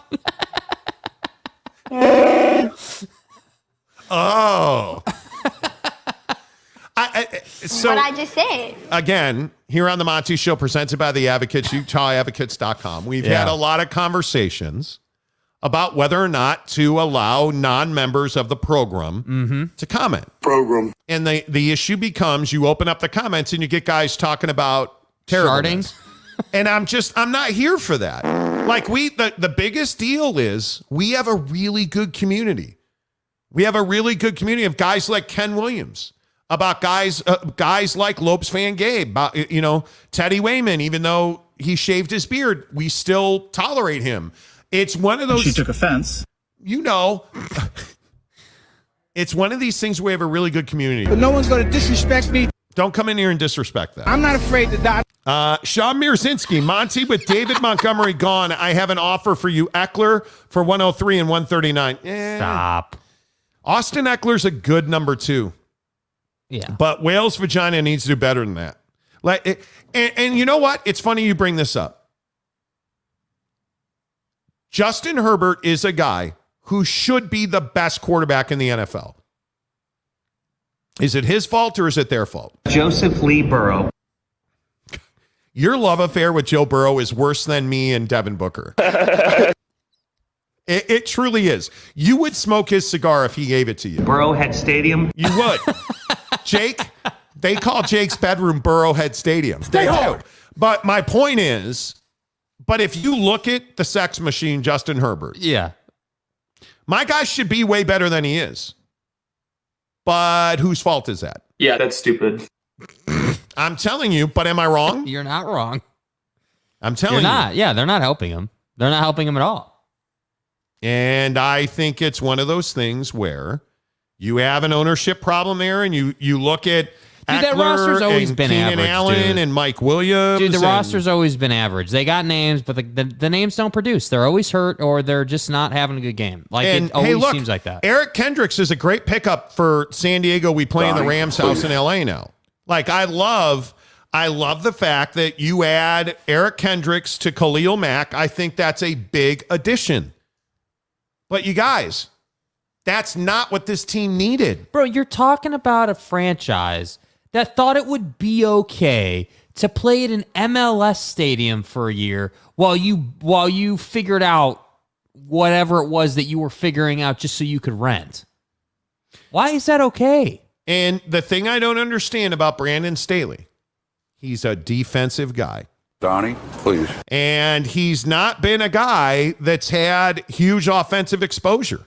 Yeah. I mean, this is a guy that was, what was he? Bears, Broncos, Rams. And then he got the head coaching gig with the Chargers in 2021. It's probably different than what you're thinking, though. You knew that you had Justin Herbert, and you still invested in an offensive guy. We really did. And Brandon Staley's not done a bad job, but you know what the issue is? He hasn't done a good job. You know what? He's done a good enough job to stay around, but not a good enough job to have said he did a good job. That's the problem. You haven't won the game. You have not got over the hump. You're getting to the game, but you're getting bumped by the Ravens, right? Like, you're getting bumped by these teams who have issues, and you still can't beat them. That's the problem. So, by the way, DC Ute says that I have too much of a bias for the Big 12. Do you? How many Pac-12 fans have been in here saying, all you do is you just say mean things about the Pac-12? How many Big 12 fans have come here and said, you don't know our history, you hate the Big 12 because you you're don't know TV numbers? It's amazing. I don't understand. See, and this is the thing, and really, I mean, I am tired of it, but I'm going to not play that card because it's my job not to be tired of it, right? As someone who hosts a show every day, like this conversation, you have to understand, part of this conversation, when we get away from X's and O's and numbers and everything, you got to understand, this is an emotional-ass conversation for a lot of people. And I get that. Like, people get really testy, really salty, really short-fused when you say West Virginia is not relevant. When you say, hey, Utah should be driving this thing, but they're not because they suck at marketing themselves and telling their story. They get crappy about that. They do. There's just no way around that. And it's what's really interesting for us from our side of the camera, if you will, is my experience with this whole thing is that I'm not from Utah. I'm not a Utah fan. I love supporting the Utes. I love talking about them. I can tell you right now, meeting Brant Keithy and meeting, Braden Daniels, although Braden's not going to be back, obviously, but meeting him and Brant and in talking to those guys and seeing what they think of the program and knowing that Cam's coming back and knowing you got Witt, like there's things to be excited about with the Utes, 100%. So when we talk about the fact that, hey, Utah has, in a sense, put themselves in sort of a precarious situation, it's not because we hate Utah or we hate the Pac-12. That's just the reality of the situation, dude. Like, we're not sitting in Stillwater having a conversation about Utah. We're sitting in Salt Lake City having a conversation about Utah. So don't come in here or tweet at my guy and say, hey, you have a Pac-12 bias or a Big 12 bias. Like, it's not a bias. We're just talking about the situation. And then there's Jet Wayman, the tile king of Utah, who says Trevor Forehead is going to have a better year than Justin Hebert. Trevor Forehead. There's my guy. Good to see you, Teddy. Hope my shower turned out. Teddy was actually tiling my shower floor this morning. Damn. Hope that worked out. Jeremy Callahan. Monty, that's what happens when you present a sensible take on things that isn't swayed one way or the other to the absurd degree. And I think that's the thing that has happened, is that as we've gone through this, and again, let's reset it because I know a lot of new people just joined the show at 4:30 in the Mountain Time Zone on the Monty Show, presented by our good friends at Bucked Up Energy. The official energy drink of the Monty Show is Bucked Up. Make sure you get into the description of this show below. Click on the free samples link. Dude, you get 3 free samples and you get the best shaker cup ever for free. It's all free. All you have to do is click the link, pick out your samples, pick out your color combination on the shaker cup. We're not asking you to spend money, dude. Yeah, don't take my word for it. It is, Bucked Up has the best BCAAs. The Peach Ring BCAAs are amazing. The pre-workouts are amazing. Again, Mrs. Monty, my wife, does not like high stim, so she takes low stim. She drinks their low stim energy drinks and loves it. I'm telling you, they have something for everybody. But again, get the free samples. Try it out. Don't take my word for it. Get the pre-workout. Try it tomorrow, man. Do it. Because I'm telling you, you'll love it. The free sample link is in the description of this here program below. James Knight says, what's up, guys? What's up, James? What's up, James? How are you, bro? Good to see you. Jim Choi, Bucked Up. Is it Nation Promotion? Yes, it's a national promotion. Go to the website. Put the code in. Yeah. I mean, I see what you're saying. Yeah, it works everywhere. Absolutely. Coast to coast. Use the promo code Monty to get 20% off at checkout. Or you can just go click the link in the promotion below or in the description below to get that. Yes, sir. Jim Choi says thank you. You're yes, welcome. Sir. Giggity says hit the like button, yeah, fellas. are we over absolutely. 10% like rate yet? Or what's we're the deal not. Here? We're approaching 2,000 views, and we're at about 116 likes. So if all 267 of you could hit the like button, that'd be great. But let's run through this before we get to Ja Morant, because I do want to do Ja Morant coming up in 30 minutes. I want to switch gears and talk about Ja Morant. I want to get to this Pac-12 story today because ASU President Michael Crow told the Arizona State newspaper, the State Press, that the Pac-12 is close to a media deal. And essentially, Michael Crow said, we're close to knowing where we're going to be. I think we're close to a deal. I think that the Pac-12 media rights became more complicated with the departure of USC and UCLA. Unquestionably, they became more complicated. The media rights deal became more complicated also, as there's things always do, because markets go like this. They're up, they're down, they're up, they're down. But we have fabulous sports teams, and the remaining teams, we're going to get a good offer. We're in the final stages of the process. Congratulations, but that's bullshit. Okay, first of all, media markets don't go up and down. This is, as Jake said earlier, this is not the Dow Jones. This is not the economy. This is not inflation. You are worth what you are valued at by ESPN, Amazon, Apple TV. That's what you're worth. You are only worth in this world what somebody is willing to pay you. I want it. So it's not a matter of, well, the Dow's off. Yeah, you guys just went down a little. That's not how this works. It's not how this works. Yeah. What you are worth is your potential reach and your value to ESPN and their advertising partners. Right. Is Sprite, Coke, United Airlines, MasterCard, whoever, Toyota, willing to pay for the 10 remaining teams to pay enough to get you equal with the Big 12. I don't know. We're going to find out, aren't we? Right. Well, he wasn't done. Michael Crow, the president at Arizona State, told the Arizona State newspaper there have been no discussions with the Big 12 conference on moving. Now, again, this word moving, I told this story earlier. When we were prepping the show today, we sat around, Mrs. Monty Jake and I, and had a discussion about the word moving. Right. Ask yourself this question. Is moving the proper nomenclature? Is that the commonly used word when you talk about one team going to a new conference? We're moving conferences. I can't say I've ever heard that. I've heard. No. It is, hey, are we gonna join the Big 12? Donnie, you're out of your element. Okay, Mrs. Monty says I'm crazy, I'm making too much of it. Okay. That's fucking interesting, man. Let's leave moving right there. President Crow at Arizona State continued.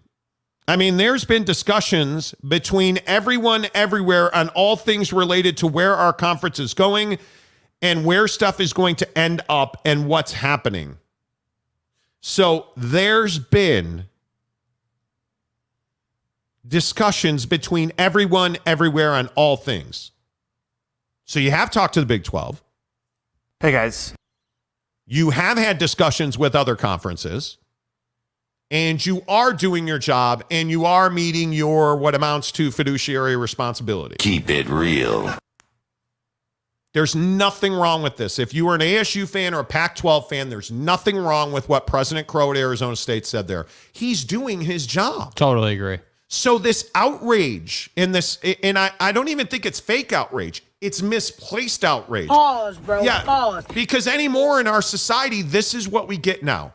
Oh, hey, that guy over there wore a blue shirt today. Well, I'm outraged. Everybody is outraged. It's cloudy, so I'm outraged. Everybody is outraged. Right? Like, that's what we do in this world now. Oh, my God, he talked to the Big 12? No, he didn't. That's a lie. He would never do that. Well, hey, I talked to the Big 12. Oh, my God. Everybody is outraged. But why wouldn't he talk to the Big 12? And Why wouldn't he furthermore, do that? why shouldn't he? Right? Yeah, absolutely should. Because that's what it is. Like this, I think it's really interesting since we're kind of talking about the use of words based on what Crow said there, right? It's not why wouldn't he, right? Because Pac-12 fans are saying, hey, he shouldn't be. Hey, he should not reach out to them. He should not have the conversation. We're never joining the Big 12. It's not happening. That's below us. Like, what are we doing? We need to panic now. That's what I feel like the sentiment is. So when Buddy's tweeting at you, or when we see the comment section light up or whatever, like it speaks to me because I can see the emotions running hot. I can see, we're really starting to get to the edge of the patience limit of a lot of these people. And I understand it. I'm not even mocking you. I get it. If your opinion is that the Big 12 is somehow less valuable than the Pac-12 or that the Big 12 is somehow below you, okay, I understand that that's your opinion. That opinion's not correct, right? That's not the reality of the situation, but it's how you feel. Imagine, Jimmy the plumber who's a Utah fan and just knows Utah and knows the Pac-12 and has a certain opinion. As the saying goes, he feels a certain types of way about the Pac-12. Okay, I understand why you would think the Big 12 and joining the Big 12 is an issue.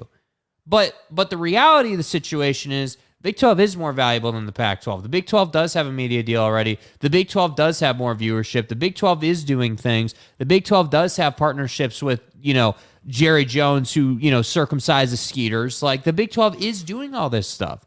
The Pac-12 is not. And so that's why I say you have to understand this is a really emotional conversation for people. And I think that this whole concept of choosing to use the word moving instead of joining, moving has a negative connotation when you set it next to joining. Moving would suggest that, hey, yeah, we're moving to this other conference because ours kind of flamed out. Joining is like, hey, we're starting new. Like, this is a new opportunity. BYU, join the Big 12. Hey, tougher schedule, but all this great stuff you're going to get. Like, I just think it's really interesting. And the only reason I tend to agree with this whole moving versus joining concept is because it is the school's press / paper. It is quite literally like he controls that paper. Like, it's Arizona State's press. So this was not any surprise. This was planned. This is strategic. He knew what he was getting into. He knew what he wanted to do. I'm sure he's the one who initiated it. The press probably wasn't reaching out to him, right? Why would you? You just wait for the dude to say, hey, I'm ready to make a comment. Yeah, I just don't understand why it's inflammatory or why people get upset about it. But that's not even the Stop biggest crying like news. a little girl. Yeah, that's not even the biggest news today. Certainly what we got out of Arizona President Robert Robbins today. Yeah. Talking about a Big 12, Pac-12 merger. Now remember, when you're about to see what we're going to put on the screen, remember what we just talked about with Michael Crow. The sentiment from Michael Crow is that, hey, we're in a good place. We're getting a deal done. Schools are valuable. Everything's awesome. Yes. Let's see what this says. Then you have President Robbins at Arizona saying that the Big 12's proximity to Arizona and the league's powerhouse basketball brand is the basis for his affinity. That's his word. some affinity. On top of which he said, I would love to be closer to the Big Ten or the SEC, but being closer to the Big 12 is more realistic. Kliavkoff has done a great job working on the media deal. I think he'll bring us something that's good enough. Now, let's go back to what did Crow say? Right, because Crow said, hey, our schools are good, right? Like, we believe in the value, and we're all sticking together. We're committed to each other. But then look at what President Robbins said about going to the Big 12. Asked about speculation over the future of the conference, the Pac-12 conference, Robbins rejected the notion that schools, including Arizona, would bolt for the Big 12. Should be a hard stop right there, right? If it's true what everybody's been saying, that there's no chance ever that they would leave. Right. That's a hard stop. That's what it's been. They'd never leave. Like, that's not happening. You know, we're not hitting the eject button. We're not doing that. We're committed to each other. Everything's fine. No reason to panic. The sky's not falling. This is contrary to that belief. Robbins rejected the notion that schools, including Arizona, would bolt for the Big 12 prior to being presented with a media rights proposal, saying, quote, it's heavily dependent on what George Kliavkoff and his team negotiating a good media deal for us to stay competitive. Uh-oh. President Robbins at Arizona said, you guys, do you understand what we're talking about here? They need a good TV deal, and if they don't get one, they're going to aggressively look for other options. And there's code 10 abort. Nothing wrong with that. That's exactly what they should be saying. And I would love to understand why this is problematic for Pac-12 schools. Because, again, I look at the conversation that's going on Twitter. Explain to me, nobody wants to answer the question. Nobody wants to answer the question. Why is it a problem for your president to be talking to the Big 12? Everybody's like, oh, no. Well, they are clearly, and they should be. Yeah. Right? Like, I just... Would you rather them say to you, okay, so we know that, because Ray Anderson, let's not forget what Ray Anderson said, right? Arizona State's athletic director. Let's not forget what he said, what was that, 2 weeks ago on Arizona Sports in Phoenix. Yeah. He straight up said, do we still have that in here? I don't. He straight up said, hey, the deal isn't going to meet prior expectations, $50 million a year, right? That's what was being reported. It's not going to meet prior expectations, but it'll be, quote, good enough to keep the conference together. So he said good enough. What did Robbins say? I think it wasn't Robbins who said good enough as well. Yes. We're hearing the good enough terminology start to eke through or bleed into these different comments. And so that's what I'm saying. It's the agreed upon language. Yes, dude. They all get together and they say, okay, we don't like the position we're in. It's very clear they don't like the position we're in, but we can't just come out and trash our commissioner and trash our conference and trash the situation. But I will also say, and I've heard this repeatedly, and I will say again, there's not a single member of the Pac-12 that wants to leave. Yeah. There's not one of them is like, man. And I think this is really important. You guys need to understand this. They're not saying, oh my God, we're so excited for this new frontier in Stillwater. They're not saying that. What they're saying is, okay, is there any possible way to keep this conference alive? Is there any possible way? Again, what did the president of Arizona just say? Hey, we're not making decisions on anything till we know what the deal is. And then based on that deal, if it allows us to be competitive, we'll stay. If it does not, we'll go. That's very straightforward, nonsensical, like very logical business. I'm just telling you, I've heard it repeatedly. No Pac-12 schools want to leave. That I did not say won't leave. No Pac-12 schools want to leave. I don't believe there's a single one of these 10 remaining presidents who's like, man, I can't wait to get out of here. I cannot wait to sign a deal to get me to the Big 12. And I'm okay with that sentiment. I'm cool with it. The ink isn't dry yet. I'm okay if you want to say, hey, I don't like this. I don't like the concept of us going to the Big 12. But the reality of the situation is that we're not in a good place and we need reliability. And by the way, I would also look at this Stuart Mandel tweet today. Because this is the exact same thing. And by the way, these Commissioner Robbins or President Robbins quotes, I want to make sure we say this, are from the Wilner hotline. San Jose Mercury News. Asked about discussions between Arizona and the Big 12, Robbins didn't answer directly, but said he has friends in the conference and was in favor of adding the remaining Big 12 schools after Texas and Oklahoma announced they were joining the SEC in the summer of 2021. Quote, I personally like the idea of forming the Pac-20 or the Big Pac, whatever you would call it. I thought it would have been really cool, but it got very complicated. Oh. And then what do we know? We know that sources told us that ESPN and Fox went to the Pac-12 and went to the Big 12 and said, you guys need to merge. And the Pac-12 said, no. Yeah, that's stupid. We're not merging. Yeah. Then we know that the merger expansion conversation was again had last summer. And USC said, nah, we're not. We don't need to expand. We like where the conference is. And they had essentially already made a deal to go to the Big Ten. So I said, yeah. So there was no communication, no leadership, no loyalty, no unification. And this is where we are. And now. Excellent strategy, sir. Yeah. And now you have President Robbins at Arizona telling John Wilner at the San Jose Mercury News, oh, man, I would love to have, put our conferences together. Let's go somewhere. Would have loved to have had the Big Pac. All gas, no break. The Pac-20. Is USC and UCLA still here if they had the Pac-20? My guess is they would be, because we already know that Fox and ESPN would have ponied up for that. Yeah, we do know that. That's true, actually. We do know that. Yeah, this is absolutely a disaster. There's no other way around. Like this quote right here, this is where you just pull out your gents and you let somebody stomp on them with a stiletto. When you hear the president in Arizona saying, yeah, I would have loved to have combined the conferences. Oh, but yeah, the leadership in the PAC didn't want to. And you have him saying in the same interview, yeah, I have some affinities for the basketball product that's in the Big 12. Yeah, I'm sure you do, bud. I'm sure you do. So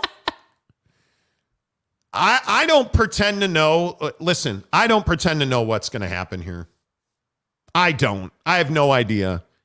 I can only tell you what we've been told. It's $22 million a year. It's a 5-year offer. It's Amazon and it's ESPN. I don't know where Apple TV fits into that, because I can also tell you that the people I talked to at ESPN have said they value Pac-12 After Dark for the digital. They want the app. They want the website. They want Plus. Yeah. That's where they value it. I don't even necessarily believe they value it on TV as much as they value it for their digital assets. How about that? Which is stream.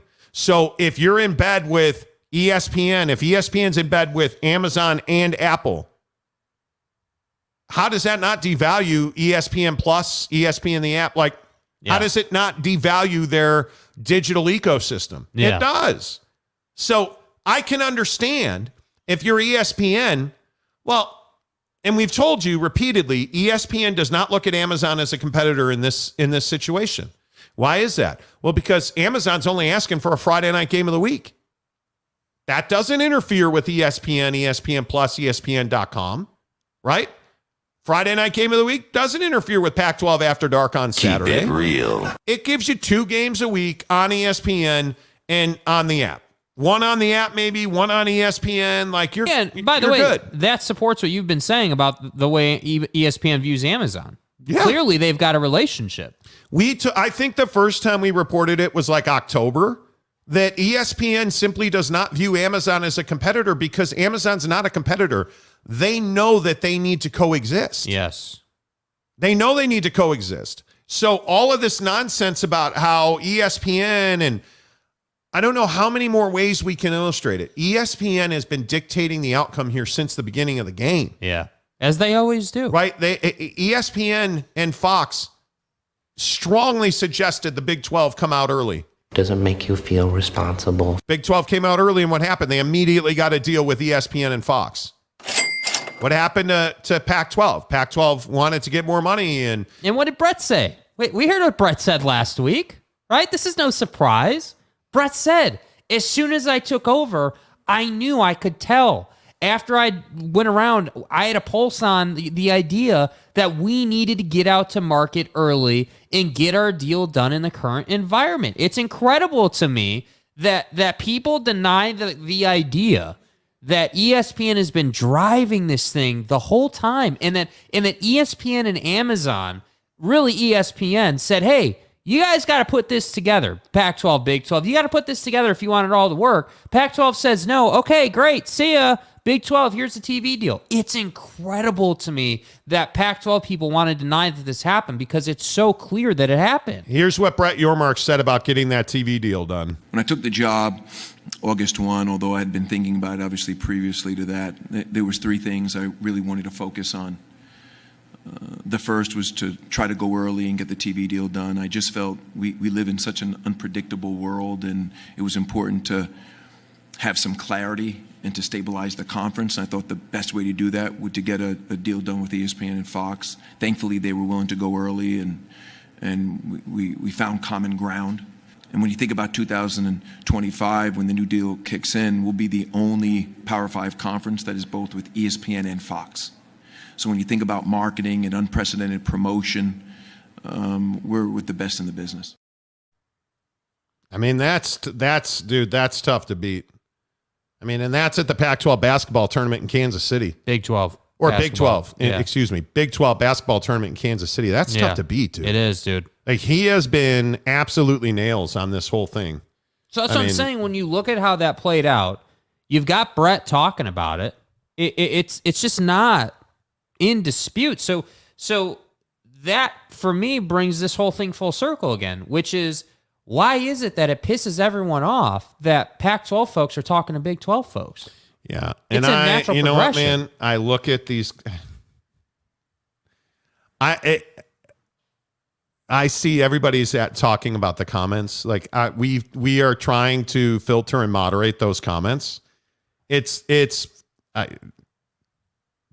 Again, do you want member only? Do you want non-member? No, well, you guys want to pay to play. You guys are making people pay to play. Well, when we don't do it, this is what happens. Yeah, I don't.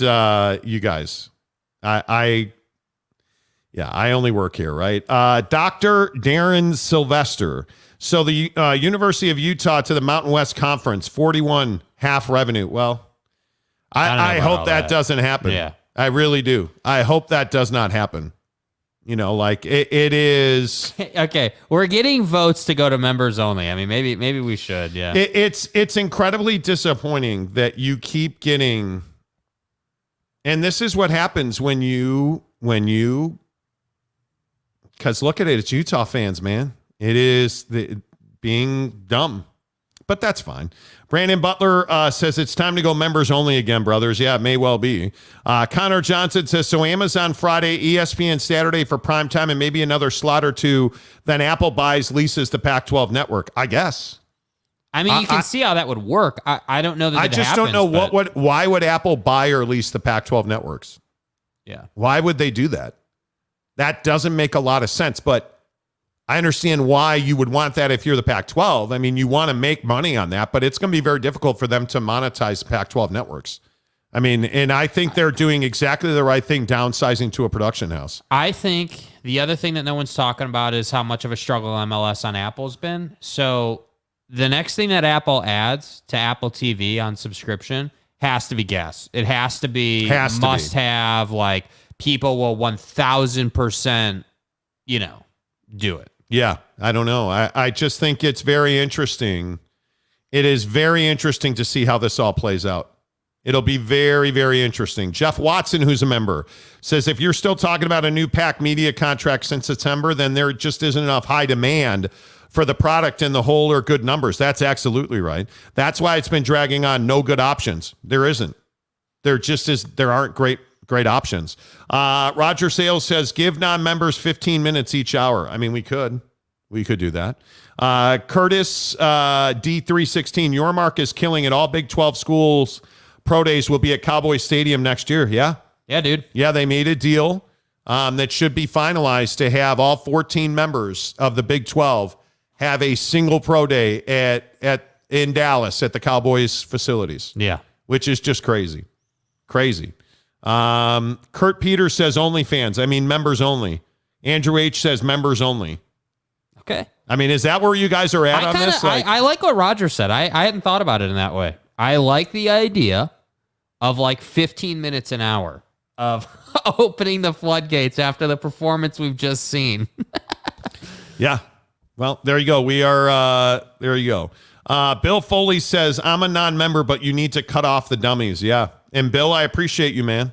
I do. And I appreciate all the non-members that partake in this show, but you see what happens when we open this up. James Knight says, what did I miss about members only? James and everybody else that's here. We have heard you, James. You're one of the guys who said we don't read your comments enough. And so we have talked about being members only comments. And if you want to join the channel, it's $1.99 to join the channel at a minimum. If you just want to comment, it's $1.99. Yeah. And I am happy to entertain that because guys like you, James, I've told James this directly offline, and I don't mind saying it. James Knight, a guy like James Knight, who's been with this show for a very long time, you're incredibly important to us. Yeah. So you get the nonsense that goes on with Utah fans in our chat when they get upset that we say, hey, you know, that they should be talking to the Big 12 and they start leaving ridiculous comments. It's not worth it to us. So if you are a non-member, you can join for as little as $1.99. That gets you the ability to comment. That gets you the ability to have your comment read on the show. We would love to have you. But we're not just going to, we're not going to degrade the member experience for that. Like we're just not going to do that. I agree. To me, it's just not worth it. Jeremy Callahan says you're going to have to extend the show by an hour for exclusive comment reading. Yeah, well, there you go. CJ Vance, my guy, what's up? What did I miss about the members only? Yeah, just explained it. You heard it. Ben Novak says, can we get some members only merchandise? We're working on it. But the guy that I've been working with has ghosted me now. Like, I can't get him to email me back now. Gumby Extra Regular says, I'll take members only jacket and a pair of aviators. By the way, if you did not get a Big 5-0 birthday bash shirt, we have a bunch of extra ones. DM Jake, SLC Jake, SLC Jake, if you'd like a Big 5-0 birthday bash shirt. We probably have 20 of them left over. My guy, Maury Alvarez in Florida, we're going to take care of you. He asked me for one. We'll take care of you on that. Yeah, and that's probably only like 10 or 15 because I've got like 7 or 8 DMs on it. So, okay. Yeah. Jeremy Callahan says, tune in tonight to listen to Monty read your comments off the screen. This isn't Cameo, folks. Yeah. Exactly right. Yeah. Exactly right. James Knight says, I appreciate you guys and the content you're obligated to address by priority. Now it's business. I agree. There you go. I agree with that. Matt Hart says, I agree with the sentiment. No Pac-12 teams want to leave. I think the question will always be, are Oregon and Washington already both feet out? Well, yeah, I mean, I think are Oregon and Washington taking the USC approach, or are they just saying, hey, yeah, like we're out unless would anyone be surprised if, this media deal gets done or whatever, or doesn't get done? We get to that point where it's like done or not done. We get news on that. And then it comes out that Washington had a list of demands like, hey, it's got to be at least 31.5 a year, and X, Y, and Z. And we have to have at least a 60% cut or whatever. You know what I mean? Like they had their demands. And if those aren't met, we're leaving. And they didn't get met and they left. Like, would anyone really be that surprised? Like, that's my worry for the Pac-12 is that George is dealing with a bunch of presidents and ADs that all want different things. And you're not going to be able to meet those demands on $22 million a year. That's not possible. Yeah, absolutely agree. Dale Donitz says member only works. No more Altamores. Okay. I don't disagree with you. Fake accounts are never going to be allowed here. Jeremy Callahan, I think if the Big wanted Oregon or Washington, they'd already have them. Well, you got to remember, though, that we are sitting in the most uncomfortable chairs on the planet right now, and that the Big Ten does not have a commissioner right now because Kevin Warren is going to the beloved Chicago Bears. He's a brilliant guy. So I think the biggest question is, can the Big Ten pull an Apple or an Amazon to pay for Washington and Oregon? Because if you're already a member of the conference, yeah, why are you going to take less to pay for them? Because are you going to get more from Fox? I doubt that. I mean, you guys are making $100 million a year. I don't think you're getting much more, dude. How are you going to get more? Are you going to go to CBS and say we want more? Are you going to go to Fox and say we want more? You're going to go to NBC and say we want more? You have a contract in place. That's going to be awfully difficult to do. So I think it's a puzzle that you have to put together. Boyd Lake, a member of the program, says they all overvalue their brands. They do. Indeed, Probably they do. as they should, though. I mean, think Boyd, I think you're exactly right. Yeah. I think they overvalue their brands. Patrick Boren says even if Oregon and Washington stay for a short-term grant of rights, they are gone at the end. I think the college football world, the college sports world is going to be changed in the next 3 years. So I don't see any deal that's made now. I think it will be the last of its kind. Yeah. I think it will absolutely be the last of its kind. There's no doubt about that. Jacob Reed gives us $5. As someone who lived through the Big East debacle, these Pac-12 schools should be grateful that there is a landing spot. It's a scary world without one. Well, Jacob, you are uniquely qualified to know that. Yeah, dude. I would agree with you 100% on that. I would agree. Danny Football, Utah fans are getting some hate from Big 12 guys like John Kurtz and others. Do you think that builds up enough to keep them from getting a Big 12 invite? I don't. I mean, and I think if you look at what Mark Harlan said, or not said, tweeted, I mean, I thought about that too. Like, this sentiment about that Mark Harlan is portraying on Twitter is incredible to me. I mean, I don't know how you're what was it, retweeting Dennis Dodd and saying give me a break, like, on top of we're not leaving, and then you have basically, and I'm not going to say an admittance, but essentially saying you're talking to the Big 12 without saying it, in President Robbins from Arizona today. Like, it's incredible to me. I mean, this tweet you're seeing on the screen, when I saw that, I was like, hey, is this... That's a mistake. Hey, this is a mistake, one, but two, does this damage the relationship with Brett Yormark? By the way, Mark Harlan is the athletic director at Utah. So this is no small fish tweeting like that at a guy like Dennis Dodd, who, by the way, whether you like him or not, he's universally respected around college athletics. I mean, Dennis is one of the senior writers in college athletics. But I felt the need to ask the question, if you're Brett Yormark and you're seeing Mark tweet this, does that not, are you not asking, like, man, like, is this how most of the Utah brass feels? But then B, if it's how the most of Utah brass feels, why are we even pursuing them? Yeah, I don't know.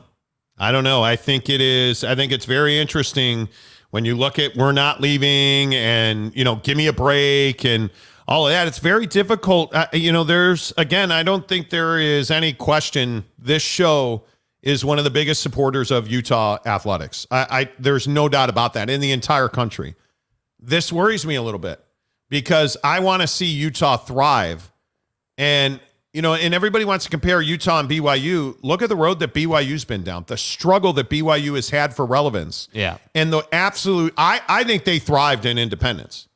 And I think they rode that independence right into the Big 12. Mm-hmm. And as dark as it was in, what was it, 2013, 2014, when you had a guy in Bronco Mendenhall doing interviews with the Austin American-Statesman begging for entry into the Big 12. And shit happened. Yeah, you have Taters jumping over the defensive back at Texas. And I mean, like, all these moments that led up to this, it made you think, well, maybe the Big 12 just doesn't want the damn Mormons, or, hey, the Sunday play thing, or the honor code. Well, all that turned out to be ridiculous when it came down to dollars and cents, and everybody, every game that BYU plays on ESPN's got 1 million viewers on it. Right. Like, it all came down to what made the math work, and BYU made the math work.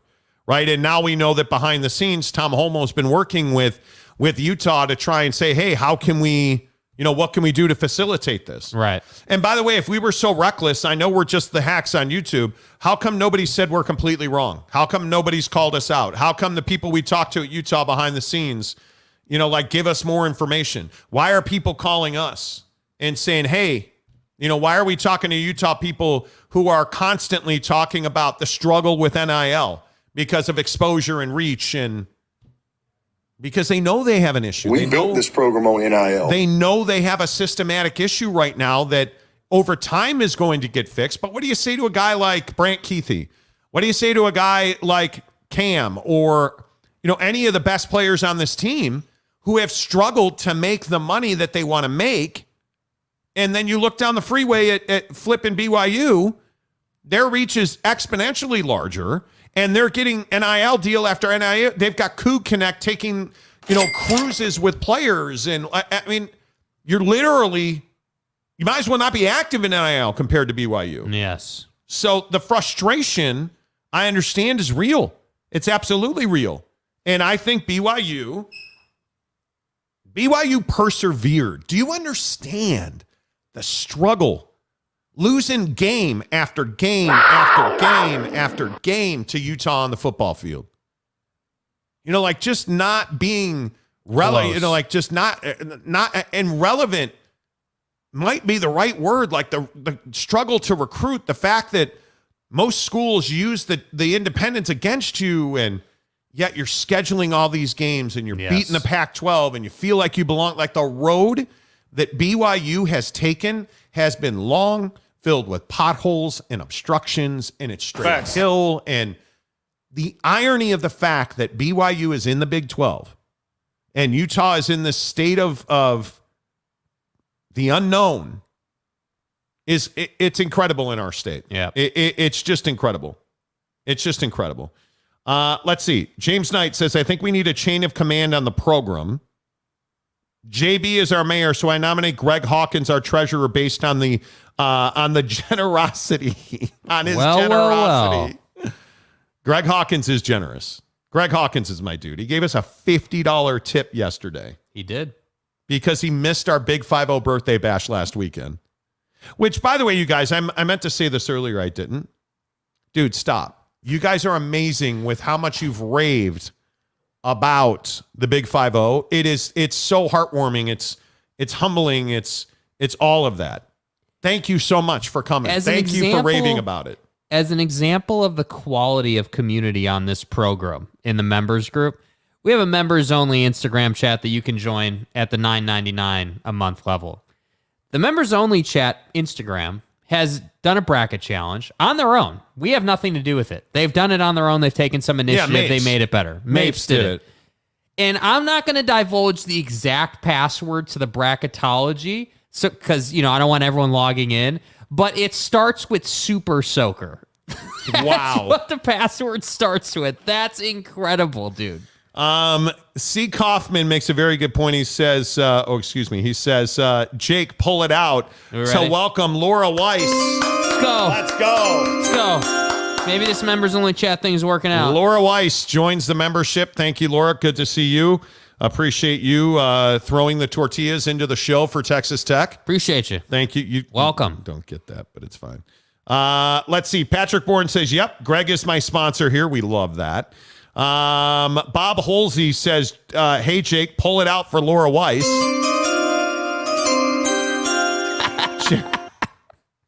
So bad.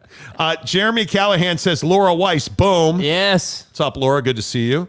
McKinnon Tech Dan says, BYU made it through a situation that very few programs could have done. Even then, they couldn't keep it up and welcome membership in a big conference. Dude, I mean, if Tom Holmoe is not the greatest athletic director in the country, I don't know who is. Yeah. Because that guy, what he did, what he accomplished is nothing short of spectacular, miraculous. Yes. The scheduling on its own is absolutely ridiculous. This hour of the show is presented by our good friends at Papa Murphy's Pizza. Make sure you use the promo code Monty25 to get 25% off at Papa Murphy's Pizza. Download the mobile app. It is easily the best way to order your Papa Murphy's Pizza. And I can't say enough about the double bacon cheddar. It looks unbelievable at Papa Murphy's Pizza. Fresh out of Papa Murphy's kitchen, it's the limited time double bacon cheddar pizza. Actually, it's fresh out of my oven. Dad, it's just an expression. Mozzarella, crispy bacon, and Canadian bacon with nacho cheddar cheese sauce. Now that is an expression. At Papa Murphy's, we make great pizza, so you can make the pizza great. In my oven. Order now at papamurphys.com. Papa Murphy's Pizza. Make sure you download the mobile app. Use the promo code Monty25 to get 25% off your purchase of $25 or more. We are just 3 hours away from murdering golf balls here in Arizona. Yes. We are live in Tempe. A lot of people asking if we move to Arizona. No. Hell no. Oh, shit. Damn, I am tripping. Hell no. We are here for spring training. We are Cubs season ticket holders in the spring. Mrs. Monty's going back to the game tomorrow. We went to the game last night, and I have to tell you, we need to have a pitch clock conversation at some point. Yeah. The pitch clock ruined the game for me last night. Yeah. I have to tell you, it has taken a fairly large amount of my passion away from the game. Yeah. So I'm going to spend more time rocking the smoker from our good friends at Barbecue Pit Stop, bbqpitstop.com. No matter where you are in this great country of ours, make sure you get to bbqpitstop.com, the best in the business in the barbecue game. Anytime you hear Barbecue Pit Stop, I want you to think the best equipment in the barbecue game. Smokers, absolutely. Traeger, Big Green Egg, Yoder, Camp Chef, pizza ovens, they've got them. Propane, they've got it. I'm telling you right now, the selection of equipment, amazing. The asado seasoning from Flavor Knuckles, do yourself a favor and buy yourself a bottle of asado seasoning from Flavor Knuckles. Get online right now, barbecuepitstop.com. Order the Flavor Knuckles asado seasoning. The first thing I want you to make with it, scrambled eggs. If you're a scrambled egg eater, Boom. Mrs. Monty puts it on her vegetable dishes. She has stopped using cumin altogether. That's a lie. She hasn't. But my point is,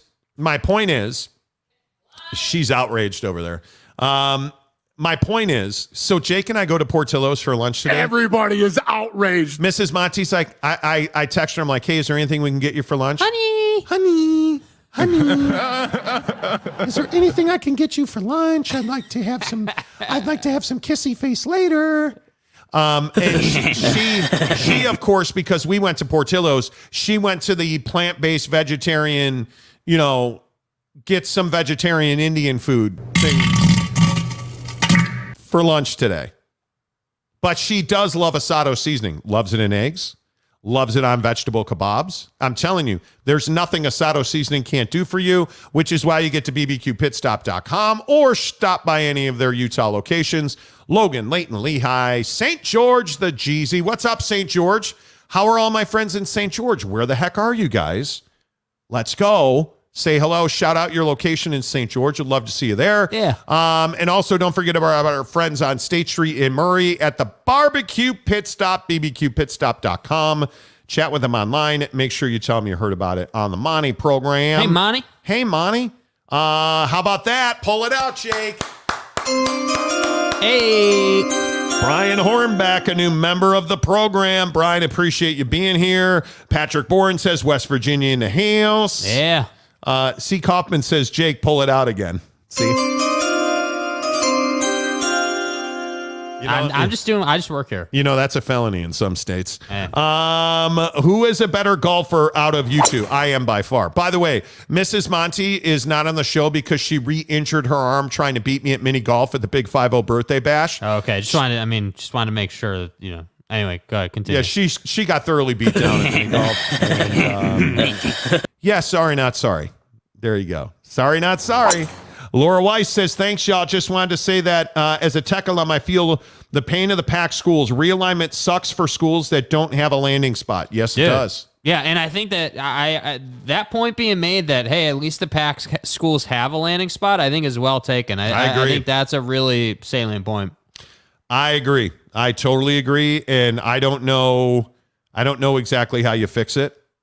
What do you say to somebody like Oregon State? What do you say to somebody like, because Oregon Mountain State West, but I think Oregon State might be the best example because Reser Stadium's getting this huge renovation. Yeah. It's remember the Oregon game last year? Like half the stadium's closed, but it's stacked. Like, and then the conference may be very well falling apart. What are you, nuts? I mean, what do you do? That's got to be a terrible spot. Patrick Bourne says, "Oh my God, the Monty Show becoming a Big 12 hometown truck stop." I'm just saying. Lopes fan Gabe says, "Why does cumin smell like body odor, though?" Oh shit! Damn. I don't know. Mrs. Monty says it does. I don't. Mrs. Monty is the Team Monty chef, nutritional analyst and expert. Yes. I don't know. Let's see. Patrick Bourne says, nope, got to have cumin. I agree. Devin Pohl says, sup, y'all, is pouring here in the Jeezy. Is it really? God, that's lovely. Is it raining? Okay, you can It check is the raining camera. in Is it Sojo. raining? It is It's raining in Sojo. Yes, Excellent. it is. It is raining back home in South Jordan. Looking at the ring camera right now. Oh, yeah, it's raining.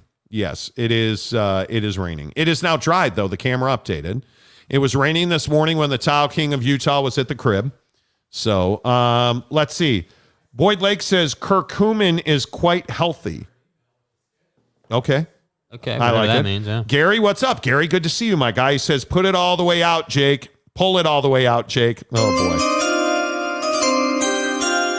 boy. You know. Gary says, Monty's got that sick ink. Thank you, Michael Bergfalk in Utah, for anybody looking for The ink isn't dry yet. Their tattoos. I love mine. Let's see. Dale Donuts. Where's Klyavkov been? Does he just make schools cringe too much when he speaks to the public? We were told a couple of weeks ago he was not authorized to talk to the media anymore. I'm screwed. So anybody notice that he did not speak at the Pac-12 basketball tournament?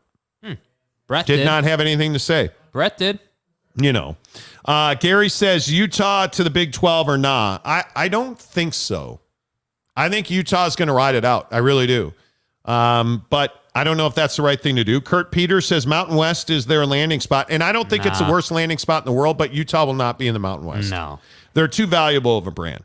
They're too valuable in a brand. Delaric, what's up, my guy, says Washington State and Oregon State only hope is for a conference merger. Agreed. Ooh. I don't know. Teddy Wayman, the Tile King of Utah, says been raining all day. Yeah. Been raining them dollars. You know what's funny? We go on these trips and I miss my dogs. Yeah, well, okay. I miss my dogs. Like we put them at like the pimp pad for dogs. And I'm listen, I am sure that my dog has been thrusting his hips for like the entire week we've been gone. I'm quite certain of that. And I'm certain that my other dog, Django, has probably been trying to rip other dogs' faces off. I'm quite certain of that. But I miss my dogs, man. Like my dog, like the anniversary of us getting Rhino the dog just passed. And I think it was 13 years ago. Yeah. We got him now. Like I miss my dog. Mm-hmm. I don't know what it is. 13 years. I understand that. Can you believe being that? Sentimental about the dog. Can you believe that, Bug? Yes. It's been 13 years. 13 years Buddy's having a good life, dude. Since we adopted him. Yes. Amazing. McKinley Cutler, by the way, who makes the greatest cookies ever. Dude, we ate that whole box, bro. Oh my God. Oh yeah, dude. We smashed that box. Are you dude. McKinley Cutler came to the Big 5-0 birthday bash. Oh yeah. Mrs. Monty's outrage. We ate that whole box of cookies. Bro, we literally worked all day. What do you want us to do, Hello, bro? I'm fat. Did you think I was going to leave cookies on the counter? Look, Jalen, take it easy, okay? Are you kidding? Yeah, right. Fat. McKinley Cutler's family owns essentially a cookie business and a deli. And he brought a box of their custom cookies to our party. I'm a carb-eating motherfucker. Dude.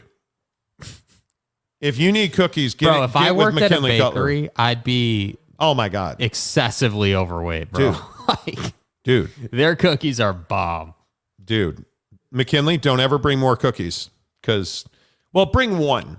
The Oreo, I think the Oreo one was the best one. I was on that peanut butter life, Mrs. dude. Monty loved the mint one, that mint chocolate one. I thought the Oreo one was amazing. Peanut butter chocolate's my jam, dude. I know you're surprised by that, but yeah, shocking. Mike Chase, how's the TV, Mike?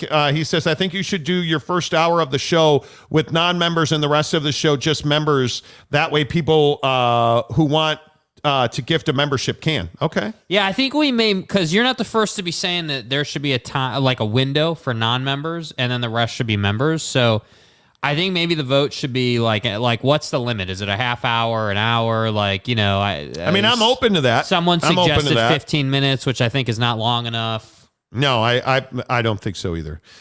Tad Schroeder. Are you related to Rick Schroeder? I'm a man. Who isn't from Silver Spoons? He's from NYPD Blue. You remember NYPD Blue? Yes. Okay. Whew, Sipowicz.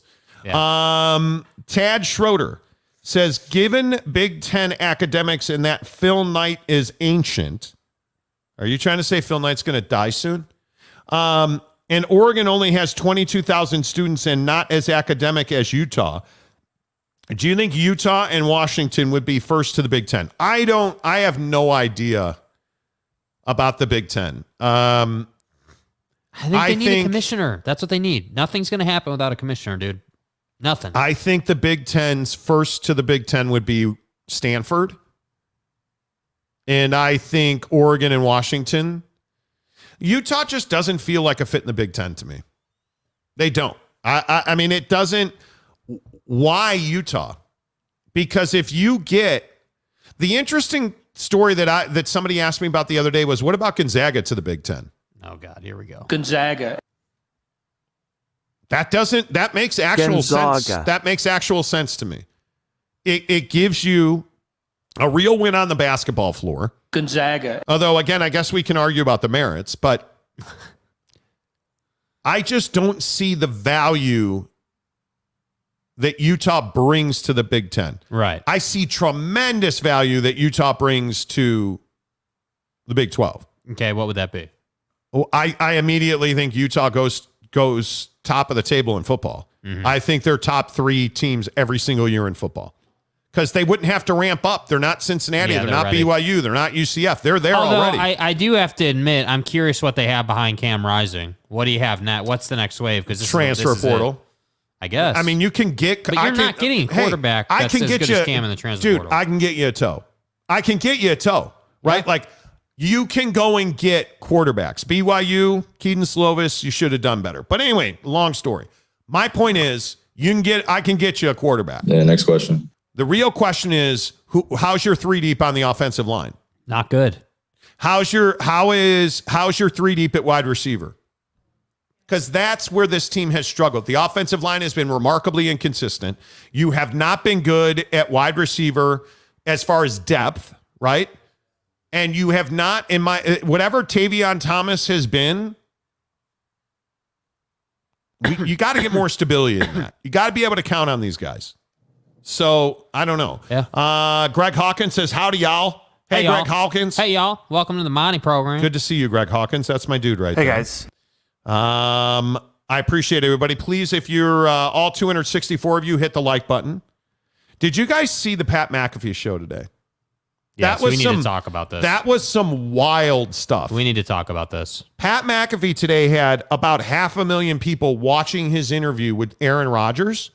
Do you guys understand that's more people? Would you tell me that's more people than the average viewership of the NHL? Yes, that is more people than the average viewership of an NHL game. I think the top, somebody said, was 489,000 people watching Pat McAfee and Aaron Rodgers. The beautiful part about YouTube tells you your numbers. God damn. Yeah. I seriously, if you want to get 489,000 people in here, I'll do the show nude. What do you bench? Then they will leave. The watch time will be like 35 seconds. Which is longer than... Never mind. That's not very nice, Jake. I am taking every step to elongate my stamina. Oh, I'm sure. Dilly. All right, let's talk about ED. Wave therapy. Oh my God, just like that. Oh. Although at the Big 5-0 birthday bash, I can't remember who it was. Somebody joked with me about, well, how come you guys don't have all those dick pill commercials on your show? That's why. Because neither one of us need them. Can you measure it? If I needed it, oh, dude, they'd be on the show. All gas, no brake. And if it was a problem running it up the flagpole, I'd be like, all right, dude, wave therapy. Where are all the pull it out requests now? You guys want me to pull it out, pills, but you don't, like, where are all laser treatments, sonograms, fucking Cole like Cole Beasley tape, whatever I need to get it up the flagpole. Let's go. Yes. Although I will say, 28 days until the butt rooter happens. Dude. 28 days. Don't touch me there. That, sir, is my no square. Dude. I'm not even worried about the butt rooter. Oh, you will be. I'm worried about getting knocked out for it. Bro. I'm a little worried about that. Stay hard. But, it is. Yeah, I agree. Y'all are out of pocket. Yeah, we are. Devin, being in Arizona, there's a certain freedom. What's up, big bro? I'm just going to tell you, I'm not wearing pants right now. So, Which is, just kind of weird. do you believe me? Bigfoot Duck says, would you still miss your dog if you did a show in the buff? I have no idea how to respond to that because that feels... Fuck one, marry one, kill one. But again, I feel like that's a felony in some states. Well, being nude around your dog. But, my dog always shows up when I'm nude. If you guys ever want to kick it, we'll flow. It's weird. Patrick Bourne says, pull it out, flagpole. Let's not. Brandon Butler wants to change the subject. Bears need to trade for King Henry. He's making a lot of jack, dude. Jack. All right, let's talk about Aaron Rodgers. Yeah. It was Aaron Rodgers Wednesday. Now we get a different day. CJ Vance says, holy crap, that took a turn. It did. It absolutely did. It was Aaron Rodgers Wednesday on the Pat McAfee Show. Are we in the comment section? Are we Pat McAfee fans? Yeah, I need to know where we're at on Pat, dude. Because I actually am I am a big Pat McAfee That's every fan. day. And it's because he doesn't mind doing the uncomfortable. This bite from Aaron Rodgers, where he absolutely savages Diana Rossini and Adam Schefter from ESPN, is amazing. How do you feel about the narrative that you have a laundry list before you can do anything? Listen, just ask Schefter what I text him when he somehow got my number and texted me. I didn't respond to Diana Rossini, I think her name is. Yes, Diana. You got my Great number work. as well. But I would say the same thing that I told Shefty. Lose my number. Ooh. Nice try. Listen, I'll speak for myself. I'm sure there'll be people that have their sources, but from what I've seen, it's like I had a sheet of paper when I met with the Jets, and I said, "Sign these people." And that's not the reality. That's so ridiculous. All right. Dude. Or whatever her name is. First of all, everybody knows who Diana Rossini is. She's one of their most, I don't know what, present NFL insiders. And Diana does a pretty good job. Everybody knows who Adam Schefter is. So when Adam Schefter tweets out the screenshot of Aaron Rodgers telling him to lose my number, good try though. That's gangster. Yeah, dude. Is this Aaron Rodgers just being a cock? Or is this Aaron? Because I'm not an Aaron Rodgers fan. Nobody will ever mistake me for an Aaron Rodgers fan. Where is Aaron right now? Nobody will ever mistake me for an A-Rod fan. Right. I actually like this about Aaron Rodgers because I do think guys like Adam Schefter, who have been so remarkably unprofessional, just the John Gruden scandal on its own. They texted. The Commanders/Washington Football Club scandal on its own tells you all you need to know about Adam Schefter. He broke up with you over text message? I actually like this. But the funny thing is, and the hard part about the Diana Rossini story, he rips Diana Rossini and then goes on to confirm everything she reported. Diana Rossini did say, right, hey, Aaron Rodgers has provided the New York Jets with a wish list of free agents he would like them to target and acquire per sources, including Randall Cobb, Alan Lazard, Mercedes Lewis, and Odell Beckham Jr. She tweeted this, to which Aaron Rodgers was like, or Diana Rossini, I think is her name. And then he's like, well, I provided them a piece of paper with a list on it. And then he went on to say, well, yeah, they asked me who I'd like. I'd like Alan Lazard. And he went on to rave about Alan Lazard. By the way, the Jets signed Alan Lazard. He's like, oh, yeah, then Cobby and Mercedes. And he did say, and back me up if I'm wrong here, that he doesn't want Odell Beckham Jr. Yeah. I mean, I think that, dude, this has always been my issue. Aaron Rodgers wants the narrative to be dictated by him. He likes to control his news. Talks about. Yes. He likes to control his own. And there's nothing wrong with that. I'm not saying there is I'm anything burned wrong out with that. because it's every year, dude. It's every year, and you're not a winner. If you were in again, and I know you hate the Tom Brady comparison, but this is why I make the comparison, because Tom has won. Tom has won repeatedly. He could do this, and I wouldn't have an issue because he's won. But he did. What did Tom Brady do? He ended it very quickly this year, right? Yeah, which you did. respect. The problem is Aaron Rodgers has had Packer fans on suicide watch for like 10 straight summers. And he's holding the Jets hostage already. But he's not now. He's not now. Because the other thing that A-Rod talked about today that I thought he handled really well was him talking about wanting to move on. I have nothing but love and appreciation. It's been bittersweet. Like, coming to this reality has been really bittersweet because I was drafted by Green Bay. I fucking love that city, love that organization, and always going to have love for that organization. But the facts are right now, they want to move on. Oh my God, it's right there. I see it. And now so do I. And I love that about Aaron. I do. The thing I didn't love today that Aaron Rodgers did, and this is where I'll go back to Aaron Rodgers as a gigantic cock, is that he's like, okay, well, you know, I was going into this darkness retreat where it was just going to be me, and he says he was in there for 4 days or 4 nights and 5 days, whatever the hell it is. Let's consult the douche Like meter. it's Sandals Resort to make love to yourself. I have no idea. But he says, well, I was in there for 5 days and 4 nights. And you're feeling around in front of your face.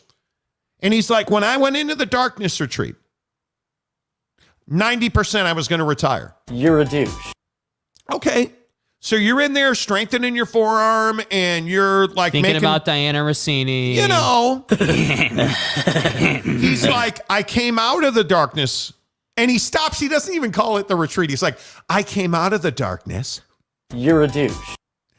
And he's like, you get down to the base camp and you where you have cell service again. And you get all these text messages and emails. You know, the normal. And I find out the tone from Green Bay has changed. And so then A-Rod goes into this whole thing now. Yeah. Where he's like, you know, I came out of the darkness and, you know, I quickly figured out, that's not what he quickly figured out. I quickly figured out that I want to play for the New York Jets all of a sudden out of nowhere. I want to get back into my workouts and see how it feels. You know, to really hit it hard for a week. I've obviously been working out before that, but to really hit it hard for a week and to see if the drive and the passion is still there, and then I'll, you know, see where we're at. And so again, this is why this is not a decision here. The decision, I think, was made in my mind whether or not I was able to admit at that point. Really, on that Tuesday, I wanted to play, and then it was, you know, how is my body feeling? Is it going to be able to hold up? So at this point, as I sit here, you know, I think since Friday, I made it clear that my intention was to play, and my intention was to play for the New York Jets. Okay. And I haven't been holding anything up at this point. It's been compensation that the Packers are trying to get. See, like I just don't. I have no problem with that. But I just feel like he torpedoed the Packers when I think Aaron's been just as much at fault for this than rotten, disgusting scoundrel. But I don't think he is. I don't think he is, though. Wow. I don't. Outside the echo chamber says Aaron is entertaining in a weird way. Okay. Ken Williams, Pac-12 network should stay as they are and open up to all network. Okay. You know. That's fine.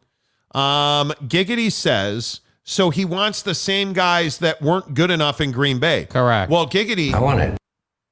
Here's the question. Was it Aaron or was it those guys? Because Alan Lazard's a hell of a quarterback, but he ripped that team on the way out the locker room, right? Mm-hmm. Like at the end of the year. Hell of a wide receiver, yeah. Hell of a wide receiver. But if you look at him, is Randall Cobb last year looked like a guy that could still play, can't stay healthy, but looked like a guy who could still play. The Jets have nice young wide receivers. Like if you add Alan Lazard to that group, I think you're already good. You add Mercedes Lewis to that group. Yes. He's an unbelievable tight end in the red zone. All you have to do is sign this guy, get the deal done, and add some talent. And you're in a good place because you have a defense already. That's all you have to do. Yep. Outside the echo chamber says they tried to smear Aaron Rodgers on the vaccine. I don't blame him. No, Aaron Rodgers tried to smear himself. Yeah, Aaron kind of screwed that up. He lied when he's like, yeah, I've been inoculated or whatever he said. Yeah, it's frustrating, dude. Immunized. I've been immunized. Yeah. Yeah, I've been immunized. No, yeah, I've been immunized. That's not what you were asked. Yeah, I've been immunized. So he lied. And then admitted he lied on a podcast. Andrew H. is like, he's too much. Maybe if he's on game day. I think Pat's actually pretty laid back on his show. I think that if you don't watch Pat's show regularly, you don't know that they actually have conversations. You just think it's like, hype stuff or constant high energy. That's the thing that I think that every show, including our show, has hurdles that you have to get over reputationally speaking. Someone listens for 5 minutes and thinks they know the show when really that was just a bit. Like you have to get over that. And I think that that's kind of the thing. I don't listen to Pat when I want traditional, straightforward talk. Pat is much more new age, on the edge, and I think he does a good job. I'm certainly not sitting here saying he's got a bad show. I think Pat is showing the power of streaming. That's what I think Pat is doing. Yeah, and I think there's no question that you have to respect what Pat McAfee's built. I mean, the guy talked about it today that he's got generational wealth through this show and his football career. He was a punter. Yeah. And he's got generational wealth through being a football player and through his media stuff. I think the guy's an absolute stud. Absolutely a stud. Curtis D316 says Aaron Rodgers is a head case. Where is Aaron right now? Tad Schroeder says, no, I'm not related to Ricky Schroeder. Yes, Phil Knight is in dirt nap prep. What about Dennis Schroeder? Wow. What about Dennis Schroeder? You related to Dennis? Don't skip over that. Phil Knight is in dirt nap prep. What does that even mean? That he's about to die. He's not about to die. Phil Knight's face is falling off. Have you seen that guy recently? No. He's got more liver spots than a butcher, bro. Like he is. Okay, here we go. Okay. Don't. Knight, Oh, God. Please don't do an image search for Phil Knight. Please don't. Please, it's bad, dude. I'm telling you right now, he looks terrible. Like he looks really, really bad. Like, yeah. Ugh. My man. And that's a good picture. No. Dude, Phil Knight is old, but maybe we need to do like a death watch, a Deadpool. No, I'm not trying to invite that energy into my life. Then we're going to have to do a darkness retreat. Vladimir Putin or Phil Knight? Just take it nice and easy, okay? Just relax. Probably Pootie. No, probably Phil Knight. I think Big Daddy Vladdy is going to be gone. Yeah, dude. I think he's going to be gone soon. Nike's got some weird vibes around it. The Tile King of Utah, Jet Wayman says also the old man in the 3 is awesome. Yes, it is. Yeah. That's JJ Redick's podcast. It's amazing. I listen all the time. McKinley Cutler says, yeah, the Monty Show is just a bunch of bathroom humor. That's us. You're casual. That is us. That's us. Bathroom humor, penises and buttholes. That's all we do on this show. That's right. Yeah. I think, every day I think we should, Mrs. Monty's in charge of the penises. She tells us all the content and jokes we can make. She writes all of the bathroom humor jokes. It's all her fault. It's not our fault. We would never do this kind of content. Stay hard. Are you kidding me? What are you talking about? Brian Hornbeck says Aaron went into the darkness and found out Dark Vader is his father. Yeah, dude. Yeah. I would do a darkness retreat. I am your father. And I know we're different on this, and I actually think it probably, I don't know. See, this is where Mrs. Monty needs to be on the show, but she can be on the show. I'm a meditation dude. Like I've really gotten into. Is that what we're calling it now? What do you mean? Well, it's what Aaron calls it: self-love and meditation. Self-love and meditation. Bro, I've got forearm definition, dude. Bro, that was funny. What guy doesn't? That was funny. Hey, it's very funny. But I think there's a lot of value in having no noise in your environment for 5 minutes. Yes, there is. We live in a very noisy world, for sure. I think there's a lot of value in like not taking one of the things that I wish I was better at, like Mrs. Monty and I, as a married couple, we find distance between ourselves. Like you just realize like, hey, we just are not connected at certain points. Please. And it's because your phone, it's because of stress at work. It's because you're sleeping like shit or like this week, I got to be honest with you. what is this? The 3 nights that we've been in Tempe, I've slept wonderfully. Oh my God, just like that. Oh. I've slept really well, but it's because we're away and the stuff that stresses us out is not here. Like what? Like just the gig on a daily basis.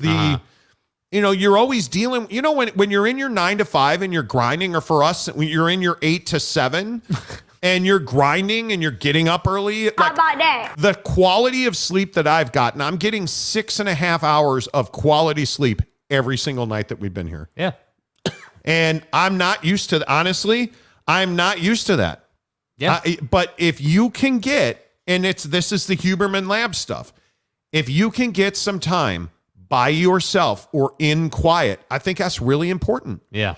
And the one thing that sometimes I think to myself is I would love to just take my wife and go sit in the mountains and leave my phone in the car and not say 2 words. And you should do that sometimes. Over the summer we did. Mm-hmm. It was really one of the things we did this summer that I really enjoyed is we would just go drive the canyon.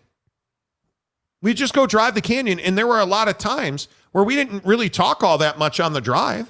And then we go out to dinner and we'd have a great conversation. Mm-hmm. Like you bond over no words at all. Yes, and I don't think people understand the value. And I don't know how I'm going to do it, but at some point I've got to stop sleeping with my phone in my room. I'm that committed to it. I've got to find a way to just got to put a process in place. You have to put a process in place. Because it's game changing. It's life changing. Yeah. Because you got to do it. We're so married to our mobile devices. We're so married to our electronics and to our digitals, and it's crazy. Yeah. I am a big believer that if you can find a way, and again, this is just my opinion. Yeah. But I'm a big believer that if you can find a way to be quiet and to have nothing but your own head to deal with. Like I look at this darkness retreat that Aaron Rodgers went on. It's a little extreme. Let's not kid ourselves. Yeah, it's definitely extreme. 4 nights straight in total silence in an absolute darkness with zero light where you cannot see anything. He was talking about how he had hallucinations. The room looks, he's like, you're sitting in the dark and the room looks different than you know that it looks. Yes. Like you're hallucinating about the space around you. Because your mind is trying to understand the space that you're in. Dude, I'm telling you, I would absolutely do it. As crazy as that sounds, I'd absolutely do it. Jacob Reed gives us $2 to say, Pat McAfee is a mountaineer. Of course we love him. Wish this was you. Would you ever go and do a darkness retreat? Maybe. I'd have to bring myself around to it a little bit. I think it takes... Not 4 days worth. I think it takes a certain level, and this is going to sound harsh. I'm not talking about you specifically, but it takes a certain level of maturity. You have to want to find yourself. Mm-hmm. You have to want to find your brain. Mm-hmm. And you know what? Mrs. Monty and I are going to Hawaii for Thanksgiving. Dude, I am looking forward to not hanging onto my cell phone. I am looking forward to not being tethered. And one of the other things I think that we've got to figure out in our lives, like every time we travel, we're doing this damn show. Yep. We need time where we're not doing this. Like we Mrs. Monty and I, Mrs. Monty and I were talking about it last night. I'm like, how are we going to do a date night on this trip? We're not. That's exactly what she said. She's like, we're not. Because we have we're doing Top Golf tonight, That's baseball what I'm saying. last night. Dude, you can't work 8 to 7 every day. You can't. It's not possible. It's not possible. It's not possible. It's unrealistic. It's not, and really, it's not fair. It's not a fair expectation. It's a grind is what it is. And it eventually takes a toll. Like that's why this bill, and I think it's in Washington State. I believe so, yes. Or it was a Washington senator who... But see, even this bill, go ahead. Yeah, sorry. Go ahead. Yeah. So a senator from Washington put forward a bill for a 4-day work week, 32 hours a week. It would be the new standard. Mm-hmm. And it's got actual committee momentum. It's probably going to get out of committee. There's no doubt. My wife is perilously close to tipping the camera over. This is some Mission Impossible stuff right here. I mean, it's close. You know. But it is a 32-hour work week. I would embrace that wholesale. But it doesn't apply to folks like us. It doesn't. It doesn't. It does not. It literally doesn't, dude. It doesn't. It doesn't. And that's the thing. But the problem in my life is my wife grinds too. Right. Yeah. My wife works like a real adult job. Like for those of you who watch the show, you guys know, like she used to be on the show every day. And then we changed hours, and like it just doesn't. It doesn't scroll work. back up. Greg said something. I think right here. Yeah, is that it? Greg Hawkins said you're streaming 5 days a week for 3 hours a day. That doesn't include research, endorsement, travel, etc. Burnout is a real possibility. I wouldn't blame you if you didn't stream on vacation. Dude, I'm telling you, it is because we sell our own show, we produce our own show, we post-produce our own show. Like it's a 24/7 grind. Yeah. It is a 24/7 grind. There's no doubt about it. Bigfoot Duck says just turn the damn cell phone off. You have to. I'm learning that now. San Diego State says, and Jack in the Box tacos too. Have to. Tad Schroeder says Phil is 85, which is the new 85. Exactly right. Yeah. I'm telling you, Phil Knight's old as he is. He is old. Yeah, but I think Homie this work-life is balance conversation is deep. Like it is. I think that and I'm not afraid to say, like, I think when you start a business and that's kind of the interesting thing. Like, we've been having this, for those of you just hopping on, we've been having this conversation around, making the live chat during the show when it's actually happening, making it a members only opportunity so that you have to pay to be in it. And what's interesting is the evolution of the show, because this is something that just happened. The evolution of the show offline is that now it's a full-time business that is probably, I don't know. Yeah, we work 8 to freaking 7 every day. What is that? 65 hours a week or something? I don't know. I have to do the math, but yeah, I think it's a lot. And I think that you have, like, people struggle, and I say this a lot, like, people who work a 9 to 5 struggle for balance. We're working an 8 to 6, like, we're working 8 to 7, like, and a lot of times, like, on the weekends, we work for someone else too. Like, we have partnerships that we need to fulfill. We have obligations that we need to fulfill, and we fulfill them, but that doesn't make it any easier. And that's why I say, no, like, it doesn't. I think it's hard when you're in the first year of your business. You just gotta grind your ass off, and then hopefully that second year is a little nicer to you. I think that's kind of part of it. Well, and I also think that we're for being less than a year into our business, we're doing pretty well. Yeah. Now we have to figure out like what that next thing is, but that grind is always there, and it is, yeah, absolutely. Teddy Wayman, who quite literally is the tile king of Utah, says, yeah, I don't get paid by the hour. I get paid by the job. 72-hour work weeks are common for us. Yeah, dude. I feel that. Dude. And you're laying tile. Couldn't imagine it. I mean, the labor on your body is crazy. With all due respect. Yeah. Ben Novak says, would Pat McAfee be interested in sponsoring the Pac-12? Pac-12 brought to you by Pat McAfee. Seems like anything goes for media rights these days, so why not try and find sponsors? Well, anything can go in anything. And that's what I think Kleofkoff doesn't understand, that in business, anything's negotiable. So, like, that's why I say, like, if you were willing to create your own content, you could probably sell for a lot more. McKenna Tech Dan says, try 8 to 2, the joys of owning your own business. Man, that's amazing. 8 a.m. to 2 a.m. It's wild, dude. It is I don't wild. know how you do that. It is what, but we're all out here grinding for this, and it's what we always talk about. Like, the IRS isn't interested in W-2 people. The tax code is set up for you to be an LLC or an S corp, or like, it's not set up for you to get to rent an apartment and be a W-2 employee. It's not set up that way. But it's so scary and so difficult to run your own ship, dude. Because you can't tell when the economy is going to take a dump. You have no idea when your biggest client's going to be like, yeah, we got to hit the pause button. That's an issue. But would you rather have that, or would you rather have, hey, I work for this company? Like, I used to work for Yelp. I made Yelp millions of dollars a year. Yeah, and Yelp made us lots of money. They did. But would you rather be making the millions, or would you rather be making the lots? Like, I don't know. My guess is if I talked to my wife and I said, hey, if we could go back in time, would we do it all over again? I don't know what the answer would be. Yeah, it's a fascinating conversation. I could say that. I don't know. I have no idea what that is. I think that what's interesting in the evolution of the show is a topic that a lot of our members like to talk about, which is why I bring it up a lot. This, and again, I don't say this in any kind of bragging way. We talked about it. I had probably 5 or 6 conversations about this at the birthday bash last Friday, where, like, there are people who are members on this program that known this channel since it had 100 subs. I mean, to be pushing 20,000 subs, I mean, it's been a wild ride, and it's been an evolution. And I think that, again, that it really has. I think, that's the public side, but the private side is like, hey, built a studio in what was an Olympic facility. Now it is an ECHL hockey arena and a concert venue and an event space. And it's pretty legit. I have no problem saying we're the biggest sports talk show in Utah, and the numbers say that. That's not our opinion. Oh, wow. Little breaking news, dudes. Jamal Williams, BYU alum, is now a New Orleans Saint. 3-year deal.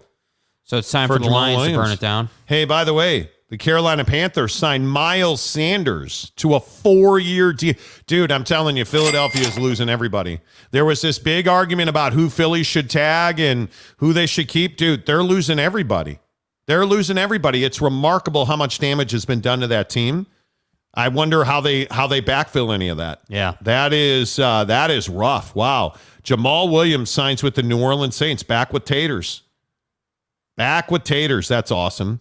Good for them. But anyway, I am thrilled by conversations about just the way you build stuff. The way you build your life. What are you willing to tolerate? And again, I say it not because she's sitting here, but because my wife puts up with a lot of bullshit, dude. A lot. Yeah. And it's one of those things where, you hope you're sacrificing for the greater good. Well, that weighs on my mind as well. Mm-hmm. I think I tell my wife every single day, like, dude, you put up with a lot of bullshit. I appreciate it. Because she does. Please. She absolutely does. Let's see. James Knight says, do you realize the impact you guys have on my life? I appreciate you. Well, I appreciate that, James. I don't. We talk about this too. We have no idea. One of the cooler things I did the other day, I was listening to another show and they talked about us. Did they? Yeah, that was kind of crazy. And what did they say? They were talking you didn't about. Tell me about this. They were talking about. I didn't tell you about this driving down here. No, I was melting. I was throwing breakfast sandwiches out of the car. God. There was another show who was talking about. They were talking about Pac-12, Big 12. Yeah, and they were giving us credit for a bunch of news that's broken that we reported first. Stay hard. So I appreciate. I appreciate that. Yeah, I mean, but I think the conversation is that's cool because that didn't used to happen. Yeah, that did not used to happen. Teddy Wayman says, damn, the Saints might be good. They might be good. Eagles on a downfall. I would agree with that. Bigfoot Duck says, I have a rule. When everybody that lives in my house is home for the night, my cell phone goes off and I until I wake up the next day. Yeah, I probably should. Arlington Bear says, average 60, 70 hours a week, but over 7 days. I work when I work. Yeah, exactly. Yeah, exactly. You've worked for yourself for a long time, dude. San Diego State says, I am a darkness retreat. Just ask Mrs. Aztec. Okay. Laura Weiss says the Cowboys cut Zeke. Yeah, they designated him as a June 1st cut. 3 years too late. Yeah, he can sign anywhere he wants, whenever he wants. He's effectively 2 day. Stay hard. Yeah. So that's going to be interesting. Mike Chase says marriage only lasts if there is five and takes 50-50. I don't know what you mean by that. It is. You're not, I think what a lot of people don't understand is you're not head over heels in love every day. Marriage is very much a choice every single day. And when you're arguing over leaving the cap off the toothpaste or who's going to take the garbage out or how you load the dishwasher or whatever the nonsense is, those are the moments where you make a choice not to make a big deal. That downstairs kitty cat is not yours to have, okay? When I knocked over my glass of lemonade today, my wife could have freaked out and got all pissed off about it, but she didn't. She asked, she offered to help me clean it up. Like it's not the problem, it's how you handle the problem. That's the bottom line. I mean, I say that all the time, but Jeremy Severe says, all of us is in an underdog story. You never know what life will bring you. Makes me look forward for the future. If you're willing to do the work, if you're willing to grind, your life will pay you back. Mm-hmm. But there's too many people in this world who are not willing to go out and do the damn thing. Mm-hmm. And it's tough, dude. I say all the time, again, you have to do two things. You have to be willing to do the work. And you have to be willing to do the work that nobody wants to do. Yeah. You have to be willing to. We've spent 12 hours cutting this video today over the last 3 days. You have to be willing to spend 12 hours cutting a video until it's absolutely what you want it to be. You just have to do that. You have to be willing to, you know what? I need to shovel the driveway before I leave for work today. I need to shovel the back steps so my wife doesn't have to, and my dogs have a place to go outside. I need to make my bed every day because that's the right thing to do. Can you do something for me? I need to take, like, all the vitamin stuff. That's almost mandatory. It's when you're at work and you're running your company, like, yeah, you know, I don't feel like making that sales call, or I don't feel like sending that email. You got to have the cold plunge ability to say, I'm going to stand in the shower for 5 minutes so this afternoon I send that sales email. Because that's really what it is. You have this relationship with yourself. And it's either a good relationship or you're fucked. It's that simple. You either build this relationship with yourself, or you're going to wind up hating yourself and failing at everything you do. Stay home. Because if you're not willing to work on yourself, why are you going to go do the hard stuff at work? Yeah. You won't look in the mirror and be honest with yourself every day. And I'm supposed to believe that you're going to go out and bust your ass to build a company. And that's how I look at it. You won't stand in a cold shower for 5 minutes. But we're going to believe that you're going to make that extra phone call, or you're going to send that email, or you're going to make your bed every day. You won't even make your bed every day. I'm supposed to believe that you're going to go out and do the extra hard work. Obviously not. And it's because you won't look in the mirror and you won't say to yourself, yeah, you know what, man? You got to do this, or you got to do that, or you got to, like, everybody says, oh, well, I don't need to high five myself in the mirror. It's not about high fiving yourself in the mirror. It's about the self-talk and the voice in your head. What the fuck are you? And seriously, and controlling that language. Because when you stand in the mirror and you say terrible thing, oh, I'm a failure. this is never going to work. Or, like it is when you hit adversity and you're like, why is this happening to me? Yeah, I was telling somebody the other day, it's not happening to you, man. It's happening for you. Mm-hmm. Yeah, like talking to Brant Keithy the other day, his attitude is unbelievably good. The guy is watching Dalton Kincaid get drafted in the first round and make millions of dollars right where he should be, but isn't because he hurt his knee last year. It'd be easy for Brant Keithy to be standing there like, yeah, my life sucks. Things are hard. I can't believe it. It's not the what are we best talking situation, about? and we all know that. I can't believe it. No, he's like, oh yeah, dude, good things are happening. Good things are happening. We're moving. Things are like, he's a remarkably positive guy. And what does that do? He's positive, so the guys around him are positive, so the guys around them are positive. Like you either are a light or you are darkness. You either are positive or you are negative. He's an assassin. And trust me when I say that negative BS in your head and all of that self-deprecation that's real and all of that stuff where you tell yourself, I'm not smart, I'm not good looking, I'm stupid, people don't like me, I'm not good at this job. Oh my God, I'm an imposter. I have no business being a CEO or a president or running my own company. All of that talk in your head is taking up the space of the brilliance that's in there. You're so fucked. And the intelligence and the good stuff that's in there. I'm good enough to do this. I can run this company. I can run this gig. I can do this job. I can install that tile. I can fix that transmission. I can host this talk show. It's all being pushed down by the negativity that you talk to yourself every day because you won't stand and deliver in the mirror and tell yourself, I'm not going to do that today. I'm fat. I'm fat. I'm going to make a better choice at dinner. I'm fat. I'm going to make a better choice not to go have acai the other night when I wanted to. And my wife said no, so we didn't. Did I like that choice? No. Was it the right choice? There's no doubt about it. Do I want to go to McDonald's or Jack in the Box every day? Yes. For breakfast? Absolutely. What did I have for breakfast today? Shredded wheat because I'm old and I need fiber in my butt. So I have shredded wheat, right? Okay, I'll get off my Greg Hawkins, what are you doing? Giving us $50 to say I could have chosen to quit before moving across the world. After my first rejection and my 10th rejection, after I got removed from the #1 show in the country, I didn't quit. I believed and planned. Takes audacity and self-confidence, but it's worth it. So Greg Hawkins, for those of you who don't know, I am being 100% serious. Greg Hawkins is a model, an actor in TV and film in the Philippines. And Greg Hawkins and I we're not friends. We didn't know each other. Right. And through the show, we've just kind of communicated. And he was telling me he was on the #1 TV show in the Philippines. Right. And they yanked him. And he was upset about it. And he was emotional about it. It's ridiculous. And he didn't quit. And he got another job. And he's been in movies. He's been in TV series. He's been on billboard campaigns. Like, you're exactly what it is. Stay home. Now here's Greg, and we've talked about this on the show. Greg's dad just passed away.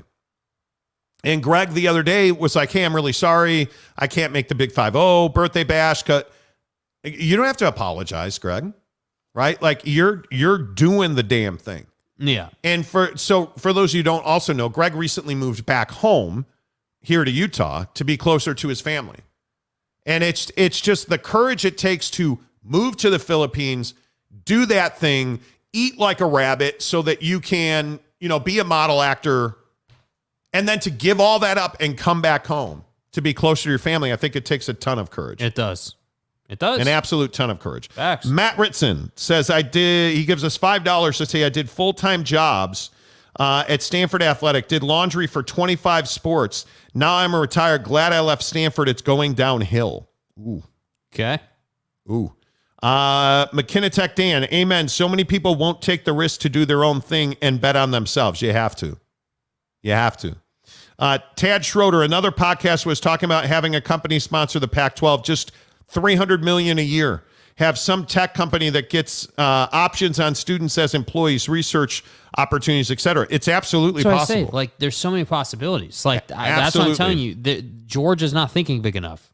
Yep, I agree. James Knight says the fat drop makes me giggle like a girl. Never gets old. No, it never gets old. Fat. It doesn't. Fat. Hullabilly says, what a legend, Greg. James Knight says, Greg, you are a generous man. Greg Hawkins says, I would consider us friends now, Monty. Yeah, absolutely. Agreed. Greg was the lone Utah fan that showed up at Barbecue Pit Stop. Man, and the crow sandwich that he made at that event was incredible. So Greg is a good-looking dude. He rolled up like a gangster at Barbecue Pit Stop. He's in a black tracksuit. Oh, him and his boy roll up, and Oregon is just putting it on BYU. And one after another, BYU fans are leaving. I'm for real. They're getting in their car. He's going. Pack your shit. Let's go. All right, see you later. All right, thanks for coming. That's it, all right. Skippy. Oh, yep. Bummer game. Yeah, see you. Come on, let's go. Schlep Oregon rock. scores again, and there's Greg. Let's go. I'm for real. It was one of the most gangster scenes ever. Stud. Greg was the last guy there. It was amazing. Let's see. Michael Peck says, heard you guys get mentioned on the Blue and Gold Dude, which is a West Virginia Big 12 channel. Oh, wow. That's awesome. Appreciate that. Michael Peck says, also on 365. Nice. Appreciate that. Greg Hawkins says, started with runway modeling, ended with movies, because you're a beautiful human. Do something for me. I will say you are beautiful. I'm interested.